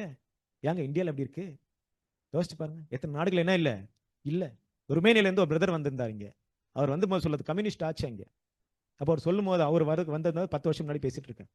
அவங்க எப்படி தெரியுமா பேசிக்குவாங்களா? கோட் வேர்டு இருக்கு அவங்களுக்கு. இன்னைக்கு இந்த வீட்டில் நமக்கு எதிராக வரணும், அடுத்த வீட்டுக்கு எதிராவது கோட் வேர்டு யூஸ் பண்ணுவாங்க. ஏன்னா இந்த விஷயம் யாரும் தெரிஞ்சிடக்கூடாது, அந்த கவர்மெண்ட் தெரிஞ்சிடக்கூடாது. தெரிஞ்சிச்சுன்னா நம்மளை அரெஸ்ட் பண்ணுவாங்க, நம்ம கெதர் பண்ண முடியாது. கோட் வேர்டு தான் சொல்லுவாங்க. இந்த கோட் வேர்டு புரிஞ்சுக்கு போனோம் அவ்வளவுதான். அடுத்து அந்த வீட்டில் அவங்க கெதராயிடுவாங்க. நெக்ஸ்ட் வீடு எங்கன்னு சொல்லி ஒரு கோட் வேர்டு இருக்கும், அவ்வளவுதான், யாருக்கும் தெரியாது. இப்படியெல்லாம் என்ன பண்ணிட்டு இருக்காங்க கெதராயிட்டு. அவர் வந்து பிரதர் வரும்போது இங்க வரும்போது செகண்ட் ஹேண்ட் ட்ரெஸ் போட்டு வந்திருக்காரு. இங்க வந்து இந்தியாவுக்கு வரணும்னு சொல்லிட்டு காசெல்லாம் சேர்த்து வச்சு, நான் புது ட்ரெஸ் வாங்கிட்டேன்னா போறது காசு குறைஞ்சு போயிடும் சொல்லிட்டு அவர் போடுற ட்ரெஸ்ஸை கேட்டேன். அவர் சொல்லிட்டாரு செகண்ட் ட்ரெஸ் இது அப்படின்னு. ஏன்னா நான் புது ட்ரெஸ் வாங்க போனேன், எனக்கு பணம் இருக்காது இந்தியாவுக்கு போறதுக்கு. அப்படியெல்லாம் என்ன பண்ணிருக்காங்க தேவனுடைய பிள்ளைகள், கஷ்டப்பட்டுட்டு இருக்காங்க அன்பான சொல்லல, சத்தியத்துக்காக ஓடிட்டு இருக்காங்க, வேலை செஞ்சுட்டு இருக்காங்க.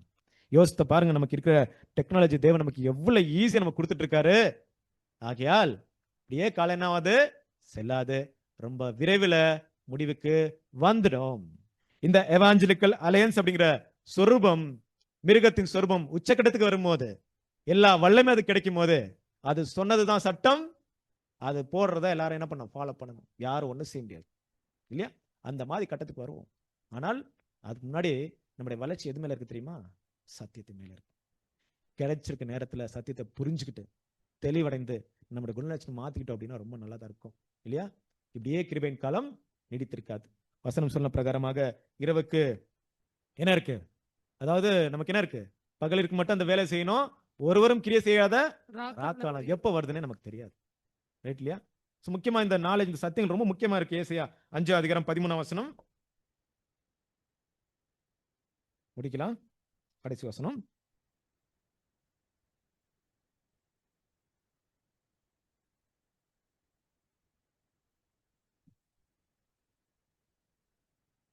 என் ஜனங்கள் அறிவில்லாமையினால் சிறைப்பட்டு போகிறார்கள், அவர்களில் கனமுள்ளவர்கள் பட்டினியினால் தோய்ந்து போகிறார்கள். பாத்தீங்களா? என் ஜனங்கள் அறிவில்லாமையினால். தேவன் எக்கச்சக்கமா கொடுத்திருக்க இந்த சத்தியங்களை கேட்கவோ புரிந்து கொள்ளவோ தவற விட்டு நம்ம கோட்டை விட்டோம்னா நம்மளை போல அறிவில்லாதவங்க யாருமே கிடையாது இல்லையா? இந்த சந்தர்ப்பத்தை கர்த்தராகிய இயேசு 2ஆம் வருகையில வந்து கொடுத்துட்டு இருக்க இவ்வளவு பெரிய கர்த்தருடைய மேஜையில இருந்து சாப்பிடக்கூடிய இந்த உணவை நம்ம சாப்பிட தவறிட்டோம் அப்படின்னா, அது காலி ஆயிட்ட பிறகு இயங்கிட்டு இருக்கோம் அப்படின்னா, நம்மளை போல அறிவில்லாமல் ஜனங்க சங்கராமாவது வேற யாருமே கிடையாது. ஆகையால் தேவனுடைய பிள்ளைகள் இதை மனதில் வைத்துக்கொண்டு தேவன் நமக்கு கொடுத்திருக்க அந்த கிருபையின் காலத்தை நினைச்சுக்கலாம். கடைசியாக இந்த பாடத்துடைய கன்க்ளூஷன் நம்ம பார்த்துட்டு முடிக்கலாம். இன்னைக்கு நம்ம பார்த்த ஒரு பகுதி என்னன்னு பார்க்கும்போது மிருகத்துடைய சொரூபம் அப்படிங்கிறத பார்த்தோம். மிருகத்துடைய சொரூபம் எதை குறிக்கும் சொல்லும் போது அதை நம்ம வெளிப்படுத்தல் 17ஆம் அதிகாரம் சொல்லப்பட்டிருக்க வேசி ஸ்திரீக்கு கனெக்ட் பண்ணி பார்த்தோம். வேசி ஸ்திரீன்னு சொல்லும் போது மகா பாபிலோன் இல்லையா, பேர் கிறிஸ்து அமைப்பு பர்பஸுடைய அந்த சிஸ்டம் பத்தி பார்த்தோம். எப்படி அந்த வேசித்தனம் பண்ணாங்க அப்படின்னு பார்க்கும்போது, கற்புள்ள கன்னிகையாக ஒரே புருஷனுக்கு நியமிக்கப்பட்ட ஆதிகால சபை அந்த அப்போஸ்தலர் மரித்த பிறகு என்ன பண்ணிட்டாங்க, தப்பான போதனைகளுக்கும் அதிகாரத்திற்கும் பணத்துக்கும் ஆசைப்பட்டு சத்தியத்தை விட்டு விலகி கிறிஸ்துவே அவங்க விட்டுட்டாங்க. அதனால அந்த கற்புள்ள கன்னிகைக்கு பதிலாக என்ன ஆயிட்டாங்க, வேசி ஸ்திரியா அவங்க மாறி போயிட்டாங்க. அந்த அமைப்புகள் தான் என்ன இருக்கு, கூட்டமைப்புகளா இன்னைக்கு அந்த வலு சர்பம், மிருகம், கள்ளத்திற்கு ஒரு மிகப்பெரிய அமைப்பினருக்கு வந்து இன்னைக்கு நிக்குது. அந்த மிருகத்துடைய சொரூபம் சொல்லி பார்க்கும்போது அன்பான சரஸ்வரியில போப்புக்கு இருந்த இந்த வல்லமைகள், அந்த வல்லரசுகள், அது அனைத்துமே மீண்டும் ஒரு விசை அது பயன்படுத்தப்படணும். அந்த சொரூபம் என்னன்னு சொல்லும் போது எவாஞ்சலிக்கல் அலையன்ஸ், கிறிஸ்துவ புரொட்டஸ்டன்ட் மதங்கள் எல்லாருடைய கூட்டத்துடைய ஒரு கூட்டமைப்பு. அது 1846 ஆரம்பிச்சிருந்தாலும் அது வல்லமையா வரணும். அந்த 2 கொம்புள்ள வெள்ளாட்டு கடாவாகிய இங்கிலாந்து, அயர்லாந்து, அந்த ஒரு இங்கிலாந்து சபையோட வல்லமை கொடுக்கணும். அப்போஸ்தலிக் பவர் அதை கொடுக்கணும். இந்த மற்ற மிருகங்கள் அதுக்கெல்லாம் அந்த அதிகாரத்தை கொடுக்கும் போது அந்த சொரூபம் வரும். அந்த சொரூபம் எப்படி இருக்குன்னா எல்லாரும் ரெகக்னைஸ் பண்ணக்கூடியதா இருக்கும், அத்தாரிட்டியா இருக்கும், ரூல்ஸ் அண்ட் ரெகுலேஷனா இருக்கும். 666 ஆன்டிகிரைஸ்டுடைய அந்த ஒரு இது என்ன பண்ண வேண்டியதா இருக்கு, முத்திரையை போட வேண்டிய நிலைமை கூட அது இருக்கும். அதோட அந்த முத்திரைன்னு சொல்லும் போது யாரெல்லாம் அந்த ஒரு மிருகத்துடைய சட்டத்தை, அந்த போதனைகளை கேட்கிறோமோ, அதுக்கு நம்ம செயல்படுறோமோ, அந்த முத்திரை தரிச்சது போல இருக்கும். அப்படி இல்லைன்னா அதோடைய வார்த்தைகளை பேசுவதற்கோ சொல்லுவதற்கோ அந்த அத்தாரிட்டி நமக்கு இல்லாம போயிடும். சாகியல் பார்க்கும்போது இது அனைத்துமே இந்த ஒரு மிருகத்துடைய சொரூபம் அப்படிங்கிற பகுதியில் பார்க்கிறோம். வருகிற நாட்களில நம்ம என்ன பண்ணலாம், அந்த வலு சொரூபமும் மிருகமும் கள்ளத்திற்கு வாயில வந்து வந்த அந்த 3 தவளைகள் கோப்பான அசுத்தாவிகளை பற்றி என்ன பண்ணலாம், ஸ்டடி பண்ணலாம். தேவன் தாமே இந்த பாடத்தை ஆசீர்வதிப்பாராக. ஆமென்.